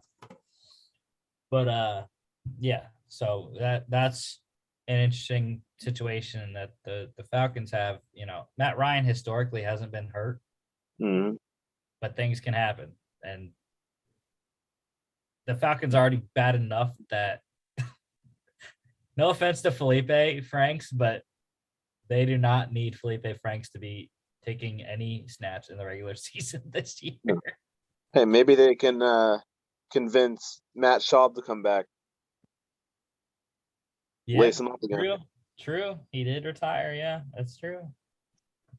Maybe. I don't know. It's great to get millions of dollars to hold a clipboard. The Seahawks, they also had some major knee injuries. The one that is confirmed ACL tear for linebacker Ben Burkervin, and I haven't heard anything on wide receiver John Ursua either. I'm sure that's an ACL as well, though. Probably. Well, I thought you were looking them all up, Chris. That's Well, no, I just looked up that one, but John Ursua. While Chris is doing that, the Chiefs running back Clyde Edwards-Helaire, he has a sprained ankle. Not expected to miss too much time for Kansas City there. ACL for Ursula. Yep. Solid. So that made four ACL tears this weekend. Mark, you missed them. LJ Fort, linebacker for the Ravens. Ben Burkervin, linebacker for the Seahawks. Wide receiver John Ursua for the Seahawks. And also, we talked about in length a little bit, quarterback A.J. McCarron with the Falcons. Felipe Frank's the only other quarterback on the roster. Your thoughts on what you think they're going to do? They got to go get somebody else. I mentioned the Cowboys not having a good Cowboys look pristine compared to the Falcons, in my opinion. I did hear you say, sorry about leaving. I'm totally free of love my kids, but they like to yell and scream or whatever. But you got to have somebody behind Matt Ryan, and Felipe Franks would be disastrous in that division unless you want to have the number one pick next year in the NFL draft. Wouldn't be a terrible thing. Yeah, I was gonna say it wouldn't be a bad thing for the Falcons. The issue is I don't think they can get out of the Ryan contract until 23, I believe. I guess my question moving forward, knowing that that's a bad situation, on the defensive side of the ball, what do you guys think is the worst injury of that group? Well, I mean, there's only two defensive players, or the ACLs anyways. I mean, we also had Joseph Osai, rookie for the Bengals, tear his meniscus, so most likely out for the season as well. And, Osai was having a pretty good preseason as a mid-round pick with Cincinnati. What do you think? He sacked Tom Brady in their game against the Bucs, so that was a quality thing for him. But we're gonna get one more injury that we had. I know Chris is gonna shed a tear. Jets linebacker Jared Davis expected to be out until about their bye week 6, with an ankle injury. Yeah. I mean, I'd be more upset about this if it was as serious as the Carl Lawson injury. But since he's only supposed to miss like the first 5 or 6 games, whatever it is, I'm okay with that. Because obviously it's only I don't want to say minor because he is missing 2 months, but it's not like it is like an ACL or Achilles or whatever else could keep you out for the entire year. So I'm looking forward to their bye week when he can come back, use that week to kind of get back into the swing of things and start his season up. I would be intrigued to know the extent of the ankle injury because, like I said, it probably isn't a broken ankle. It might be just a minor break, but 2 months definitely isn't a major broken ankle injury. And obviously it didn't look like it was broken ankle on the field. Well, I looked it up and it says the Salah wouldn't specify it, but the only thing he did say is that it's not a high ankle sprain. That was going to be my next thing, because I've been there. I've had a grade 2 high ankle sprain on crutches and out for months. So I know how that goes. So that really leaves the broken ankle. I don't know what else you can really do to your ankle other than sprain it or break it. Yeah. Dislocate, I guess, but that would be fixed easy though. Yeah. As long not as keep you out for 2 months. Well, as long as there's no structural damage that you'd have to rehab. But all right.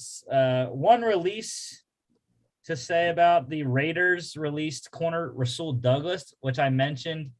It was weird because he had a really good game against the Rams, 4 pass deflections in that game. I think the issue was, though, he got a flag for taunting the Rams sideline. I think that sat very poorly with John Gruden.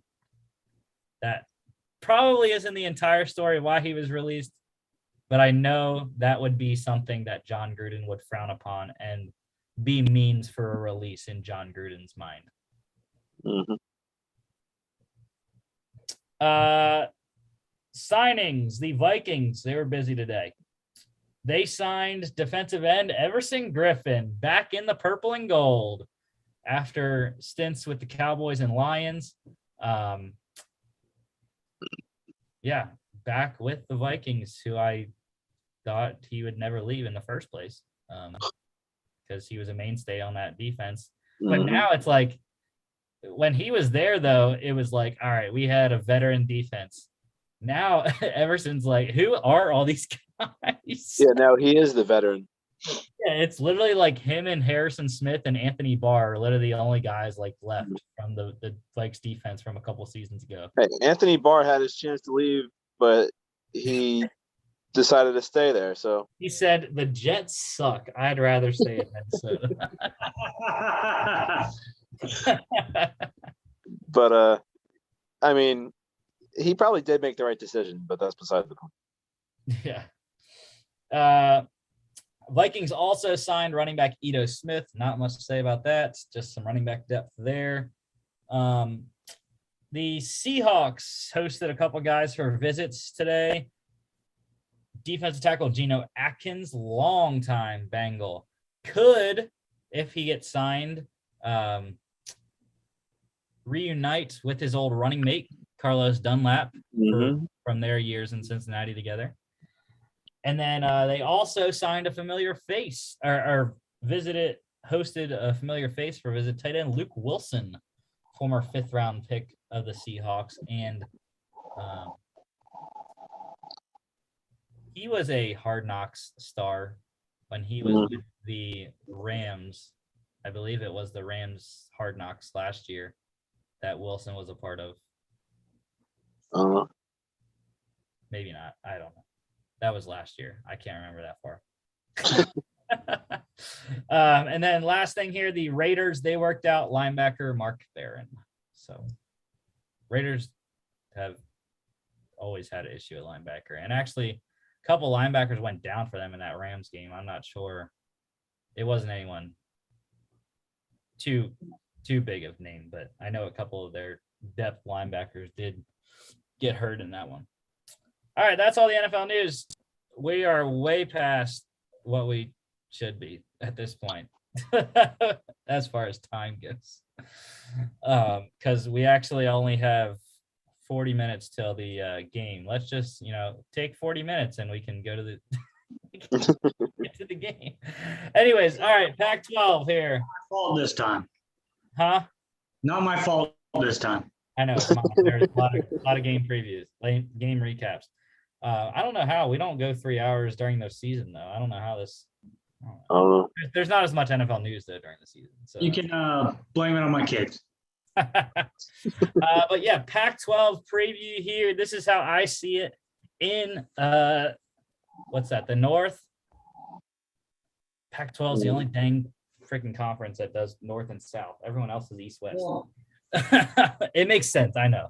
But before we dive in, before we get into each individual team, what I think is funny and I'll say about this conference is the North has won 9 of the past 10 Pac-12 titles. Does that make sense?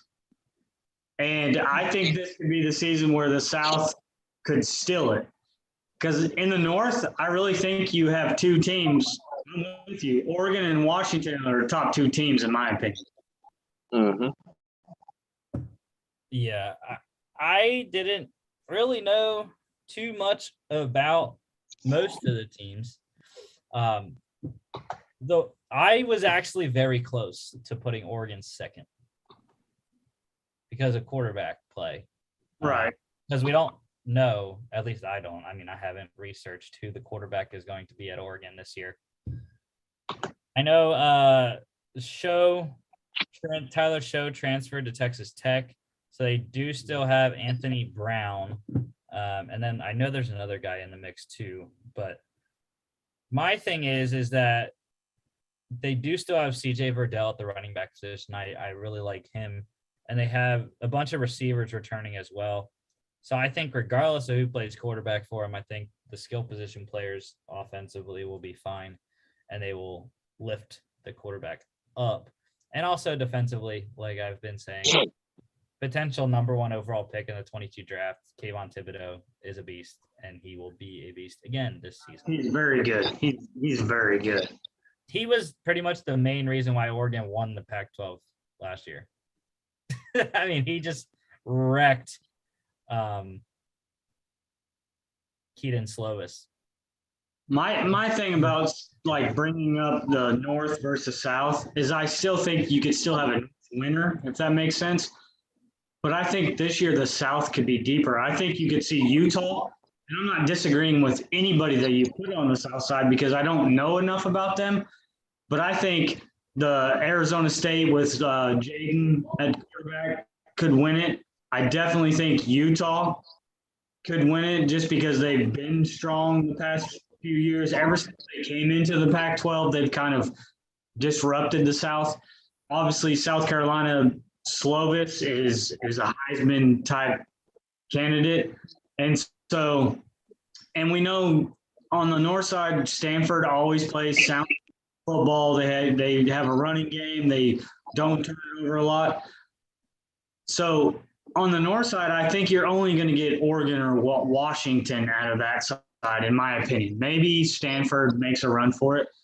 But on the south side, I think the three teams that you have stacked right here, any one of those could win the South and could win the Pac-12 title, if that makes sense. I don't think you see anybody undefeated on either side.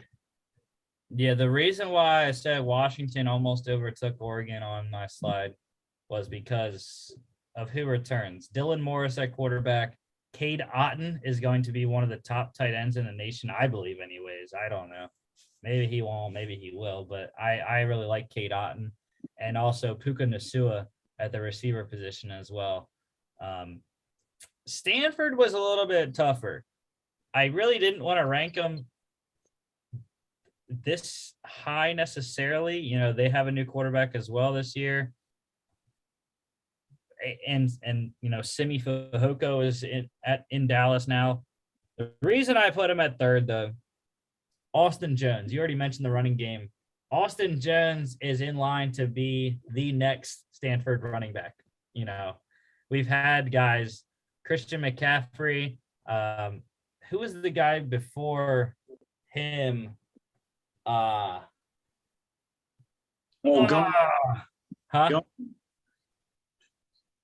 Who? I can't. I don't know. I do remember, though, there was another really good Stanford running back. Oh, Tony played for the Vikings. I know who you're talking. I know exactly. Why can't I think of it? And it's not pulling up. Yeah, he played Toby Gerhart. Toby Gerhart. Yes. He was there under Harbaugh for his first year or two. Yeah. But yeah, Toby Gerhart, another Stanford running back. Those are the two guys, him and McCaffrey, that I think of when I think of Stanford running backs. Just, you know, while I've been watching college football. They had I don't want to take anything. This is who I was thinking. Bryce Love was there. Right. Bryce Love after McCaffrey, yes. The three bottom half of the North, I really didn't know. It could be a shuffle. It really could be. Or did I really know? I knew the quarterbacks at least for Oregon State. That was about it. And Cal, I just Cal could realistically be fourth. I mean, their quarterback isn't terrible. Chase Garbers. And they think about the quarterbacks. I mean, well, Aaron Rodgers, but they always put one or two good NFL players. I think what hurts Cal is that their second leading receiver from last season, Mekhi Polk, transferred to Mississippi State.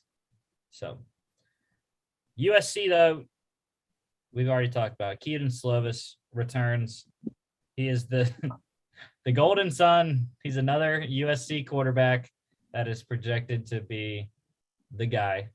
I really do think that SC or Arizona State could win it all. Mm-hmm. Unfortunately, off of quarterback play. Unfortunately for them, Stephen Carr transferred to Indiana, their second leading runner. Not sure if Malapei is returning. He was listed as a senior, so Vave Malapei. One thing, though, Drake London returns at the receiver position. He's by far the number one receiver with Amon-Ra St. Brown, Tyler Vaughn's both in the NFL now. So Drake London is very solid, though. I like him, so that's good for them. Now, Arizona State, I literally put them over Utah because of Jaden Daniels. They're really the only reason. Because I didn't know too much about their skill position guys. But we already know Jaden Daniels can throw and run. So Utah-wise, they have a new quarterback as well. I don't believe Jake Bentley took the extra year, right? I wouldn't think he would. So, yeah, they have a new quarterback. I didn't know too much about their skill guys either. You know, unfortunately, they had the tragic death of Ty Jordan, who was their leading rusher last season as a freshman. So, you know, maybe if he wouldn't have passed, you know, Utah would be second on my list because he was really good there. Colorado, though, I think is interesting. We all know last season I was on the Buffs train the whole time. I was behind. I loved the Colorado Buffaloes last year, man. They were something else. And I wouldn't be surprised if they finish in the top 3 or even the top 2 in the South, because they have Sam Neuer isn't returning at quarterback, but they also have a guy, Brendan Lewis, who was a freshman last year. He should be playing. My favorite guy, though, running back, Jarek Brassard, electric. Love him, and I also love Laviska Chenault's little brother, Levante Chenault, who played as a freshman last year. Great receiver there. So with those guys and inexperienced quarterback, I don't know. I think the Buffaloes got a chance this year. Wouldn't be surprised. As far as UCLA goes, they return Dorian Thompson-Robinson, DTR, and Demetric Felton's in the league. So that hurts them. I believe Dolchik is back at tight end. Yeah, sophomore. So I don't know. I wasn't very high on DTR. He had a lot of issues to work through as far as technique and footwork, but athletically, he's definitely in the mold of someone like Jaden Daniels who can throw and run. So that will help him for sure. It's Chip Kelly. Come on. I'm not sure why he's still at UCLA or how he's still at UCLA. He must have, I don't know his contract details, but he must have a humongous buyout or something. I'm sure he does. And I wouldn't be surprised about Arizona either. Grant Gunnell at quarterback, decent. They also have Will Plummer, so I'm not sure who's going to win that job. My issue is the skill positions. Gary Brightwell's now with the Giants. He was their leading rusher last year. I don't really know their receivers, so. I mean, I would hands down agree with you on last place. It's just some of these teams you don't know if they're going to put up like 56 points one week and someone can only score 48, right? And they're playing a Washington, right? And then the next week they might play by like a softer schedule, and someone figures them out and they can only score 24 and they get beat. That's the bottom of the Pac-12 that you never really know what's happening. I'm telling you though, my dark horse is the Colorado Buffaloes. I think Broussard is really why. I mean, he was electric last year, and I wouldn't be surprised if he's top 10 in rushing in the country. It reminds me, before we move on, it reminds me of when Washington made were they not the last college football playoff team for Pac-12? Yeah, in 2017. And they And should have never been there. Penn State should have been in. I am not taking anything away from that, but with like the quarterback play at Oregon, right? And let's say SC and Arizona State split and Washington wins the North and they go undefeated and they win the Pac-12 and they're undefeated, especially whether they're deserving or not. If Washington or Oregon or even USC or Arizona State, someone can come undefeated out of the Pac-12. So hear me on this. Doesn't mean they're deserving, but if you go undefeated in the Pac-12 with this whole Oklahoma's and Texas going to SEC and we're forming an alliance and all this, if someone comes out of the Pac-12 undefeated, they're going to get into the college football playoff. Does that mean they're going to get slaughtered? I mean, I would say they're probably going to get slaughtered. Unless it's USC. But yeah, it's the college football playoff is okay. You have one, sometimes two SEC. You're gonna get Clemson, and then it's either. Well, I mean, for the last couple of years, it's been Oklahoma, except for this past year, and then you got Big Ten winner. And then what I would love is to see everybody with one loss. I would love to see Alabama with one loss, Clemson, Georgia, Ohio State, Penn. Like, what if you had 10 teams with, let's say, I'm just okay. We don't have enough time, but everybody with one loss. What do you do? Yeah, go ahead. What do you do with one loss? And I mean, I think Oregon has the most talent.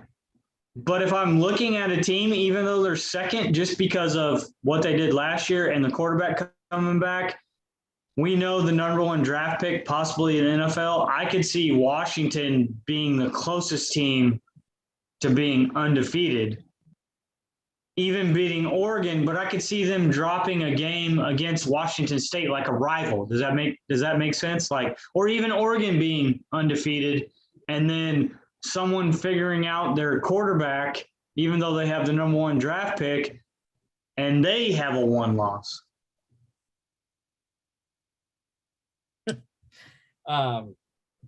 Yeah, but I lost my train of thought, and I had it, Mark. No, that's my fault. So close. I'm a terrible host. Just to update, Sean Payton was asked pregame about the timing of when he's going to announce the starting quarterback for week one. Hours before the game? Before our first game.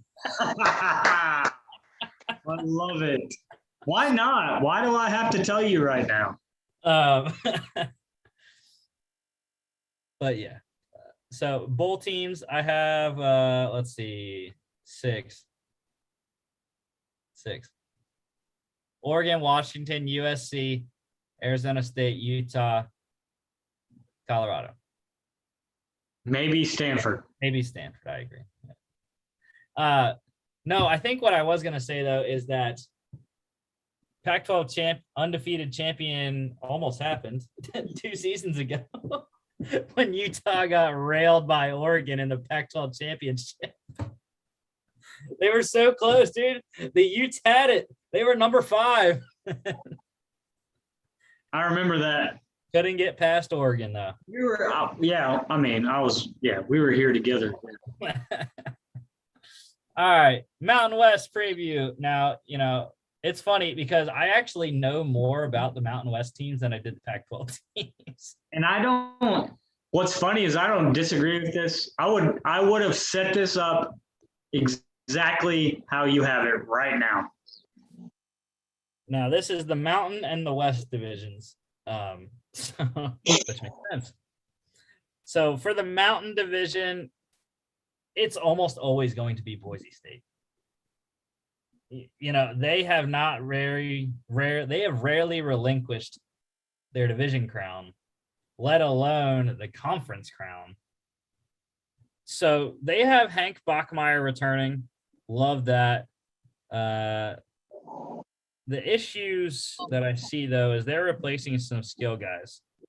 As long as they're not returning, like I said, ESPN doesn't show whether they do or not, unless they're in the NFL. So their leading rusher from last year, Andrew Van Buren, may or may not be back. And then the biggest thing that I have an issue with is that their leading wide receiver, Khalil Shakir, I am unsure if he's back or not. I would think that if he's not back, that he would be in the NFL, because I thought he was good enough to play in the league. But maybe I'm wrong. So, but yeah, just Bachmeier though returning, and knowing how well Boise State usually reloads for the Mountain West, I think they're going to be okay. I will say though, Air Force is a close second. Based off what I saw from Hazik Daniels last year at the quarterback position, and also they're returning their fullback, Rad Roberts, is only going to be a junior. Those two together, I think, make Air Force a threat to Boise State.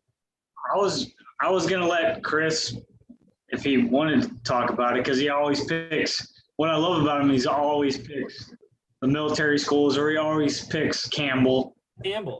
They have one game, Chris. But Air Force, what I love about Air Force is I'm with you there. They're like Boise State, in my opinion, is always going to be there. They've held it secure since they beat Oklahoma with the Statue of Liberty. Like the blue turf, I've been there. It is a football powerhouse in that conference. And I think Air Force is right there. If they can just beat them, if they can turn them over in one of those games. And what I love about it is when you think about these Army and Navy and Air Force, it's a high school team. When I say that, there's no more than 3,200 people on this college campus, and they're going to be really good at football this year. Yeah. And they also have a quality defense as well. Their defense was very stout last year. So, and what I like about Air Force as well is that they're different. They're a different style of triple option than what Army and Navy run. 100%. Yeah, they definitely pass a lot more, and I think they're more spread triple option than they are condensed. Last year, I said something like the Navy was going to beat them because Air Force only decided to play the military schools last year. And I was like, there's no way. Navy had played 3 or 4 games at that time in Army. And I watched that game and I said, oh, they run a different type of triple offense. And I think every military school should learn that, in my opinion. I mean, I don't care if you take it from another coach, can I get better athletes than you? Yeah. So next school here, Wyoming. Now they're going to have Levi Williams back at quarterback. I think he's going to be good. But really, I'm going to go back to the running back though. Xavier Valade, fantastic running back for the Cowboys there. So he's really the guy of why I have Wyoming at number 3. The only reason that they're at number 3. Colorado State, they're going to have a new quarterback, technically. Todd Centeio, going into his senior year.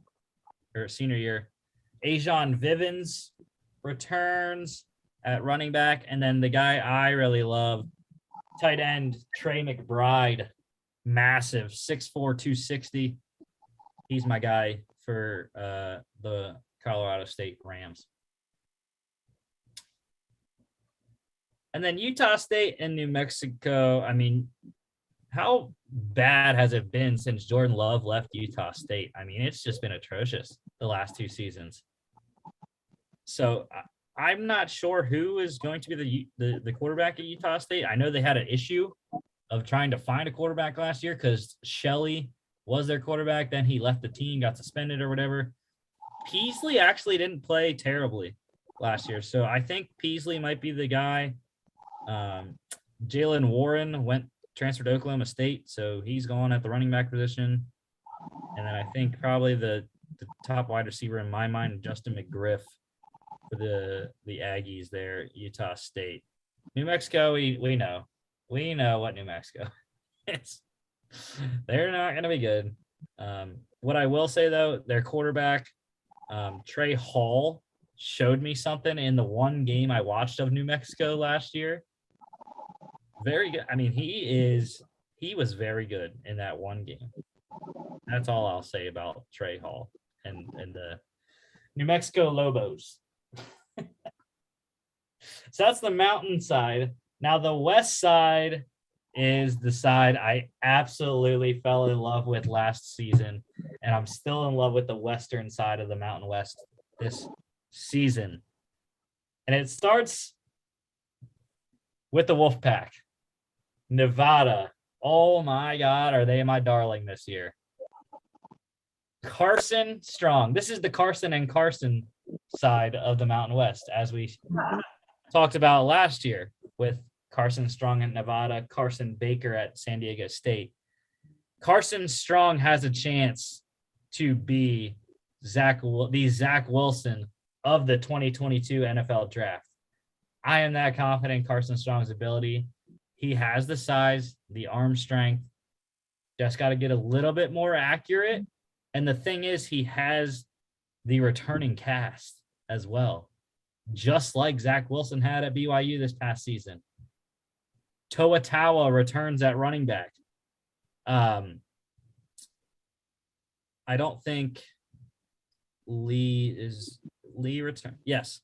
Devontae Lee returns at running back. They have Romeo Doubs at wide receiver. Cole Turner at Cole Turner. CJ Turner plays for Hawaii. Cole Turner at tight end returns. Stovall, Melquan Stovall at wide receiver. So I just think Nevada is set up for a run and that they're going to win the Mountain West. I mean, that's how strongly I believe in Nevada. And if they win the Mountain West as an undefeated team, they're going to go bowling in the New Year's Six, possibly, depending on how Cincinnati does. I can agree with that. San Diego State, like I said, it's the other Carson Baker, who also is very good. Now they lose one of the Bell brothers this year. You know, they had the Bell and Bell backfield. Chance Bell returns. Actually, Greg Bell might return. I'm not sure. Like I said, the freaking senior thing on ESPN's profiles of each player, I have no idea because they don't classify red shirts on their profiles, which please ESPN fix that. Put red shirt this. Or like they had on the AP All-American list, super senior for guys that took the 6th year. Please, just do it. The only thing I don't like about San Diego State is I'm unsure of the returning wide receivers, pass catchers. Now, San Jose State, that was another team, just like Colorado, that I fell in love with last season. I don't believe Nick Starkel is returning. I believe he's done. But they do have the other Nick Nash, returning at quarterback. They also have, is Nevins returning? Not sure. He's a senior listed anyways. Bailey Gaither is with the Packers. So Derek Deese is listed as a senior. I'm not sure who's actually coming back to skill positions. Trey Walker also at receiver for the Buffalo Bills now. So initially I was hesitant to put San Jose State there because I actually am not sure if they're going to finish third. I do like Hawaii. They did have a good last year. We know that. Yeah. But Hawaii, though, Chevin Cordero returns. Interesting that Chevin Cordero was actually the leading rusher for the Rainbow Warriors last year as a quarterback. Really weird. And he actually ran the most amount of times too. And also Calvin Turner for Hawaii. If he returns, I am not sure if he is. So if Calvin Turner isn't returning for Hawaii, then I don't know. I still think it's a toss-up between Hawaii and San Jose State for that third spot. And then Fresno, who knows? I mean, they have Jake Haener returning at quarterback. If they have Ronnie Rivers returning at running back, then they could challenge San Jose State, Hawaii for the third spot because Ronnie Rivers is a great running back for them. So that would be the stipulation on Fresno actually doing something in the West Division. And just like New Mexico in the Mountain, we know what UNLV is in the West. They're not going to be that good. I have no idea about any of these players on UNLV's team. So, yeah, I like it. Nevada beats Boise State in the Mountain West Championship. I actually didn't pick a winner for Pac-12, but I'll probably say because of Kayvon Thibodeau, the Ducks will win it again, like they have for the last however many years. I think this is where you could see an upset. Who? I think you can see Nevada beat Boise State. I don't think that is an upset though. I think Nevada is the strongest team. Well, it's the strongest contender, but anytime that you beat someone that's been dominating, in my opinion, that's been dominating your conference, does that make sense? Yeah. Like, hey, you have a new champion, you end the reign of the team that's been dominating the conference. Okay. Bowl teams. I'm going to go, let's see, 7-ish. I got Boise State, Air Force, Wyoming, Nevada, San Diego State, San Jose State, Hawaii. I think 7's the max. Realistically, probably 6. I think Hawaii makes one. San Jose State doesn't. Maybe Wyoming doesn't either. I don't know. Anyways, all right. We did what I said we were going to do. 6 games, still game time, boys. Jags at Saints tonight. Jags 0-1. Saints as well are 0-1. Saints favored by 4. Over-under is 40. 8 p.m. Eastern, ESPN. Got the Monday Night Football crew, Lewis Riddick and crew. I'm not sure who's starting for the Saints. I think it's Jameis. Yeah, I think so. I could be wrong, but I believe Jameis is starting, so we'll have to see how those two play. James Taysom Hill, the quarterback battle still going on in New Orleans. See how Trevor Lawrence looks again with Travis Etienne and whatnot. Defensively, if I were the Saints, let's just let them score every time because we don't want any more defensive injuries. We can't afford to get injured on defense. We don't have any depth at the linebacker position, the corner position. So, yeah. I'm not sure if I would start the Saints defense if I were the Saints, the starting defense. Yeah, no, there's no reason to in this one. You want as much offense as you possibly can on the field. So, yeah. Okay. Next Monday, y'all. We'll have college games to talk about. And these are just the ranked games that are happening this weekend. But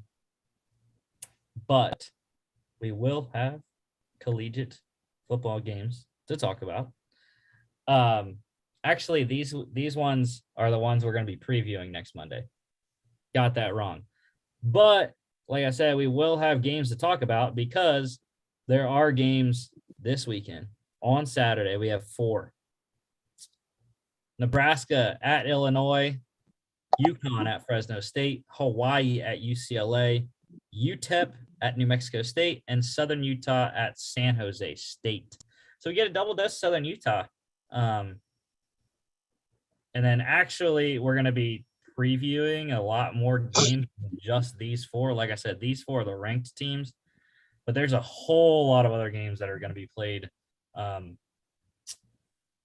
next week before really the Saturday games.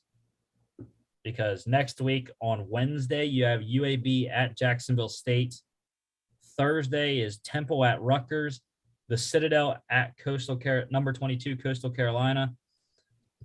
Long Island at FIU. It's LIU at FIU. Boise State at UCF.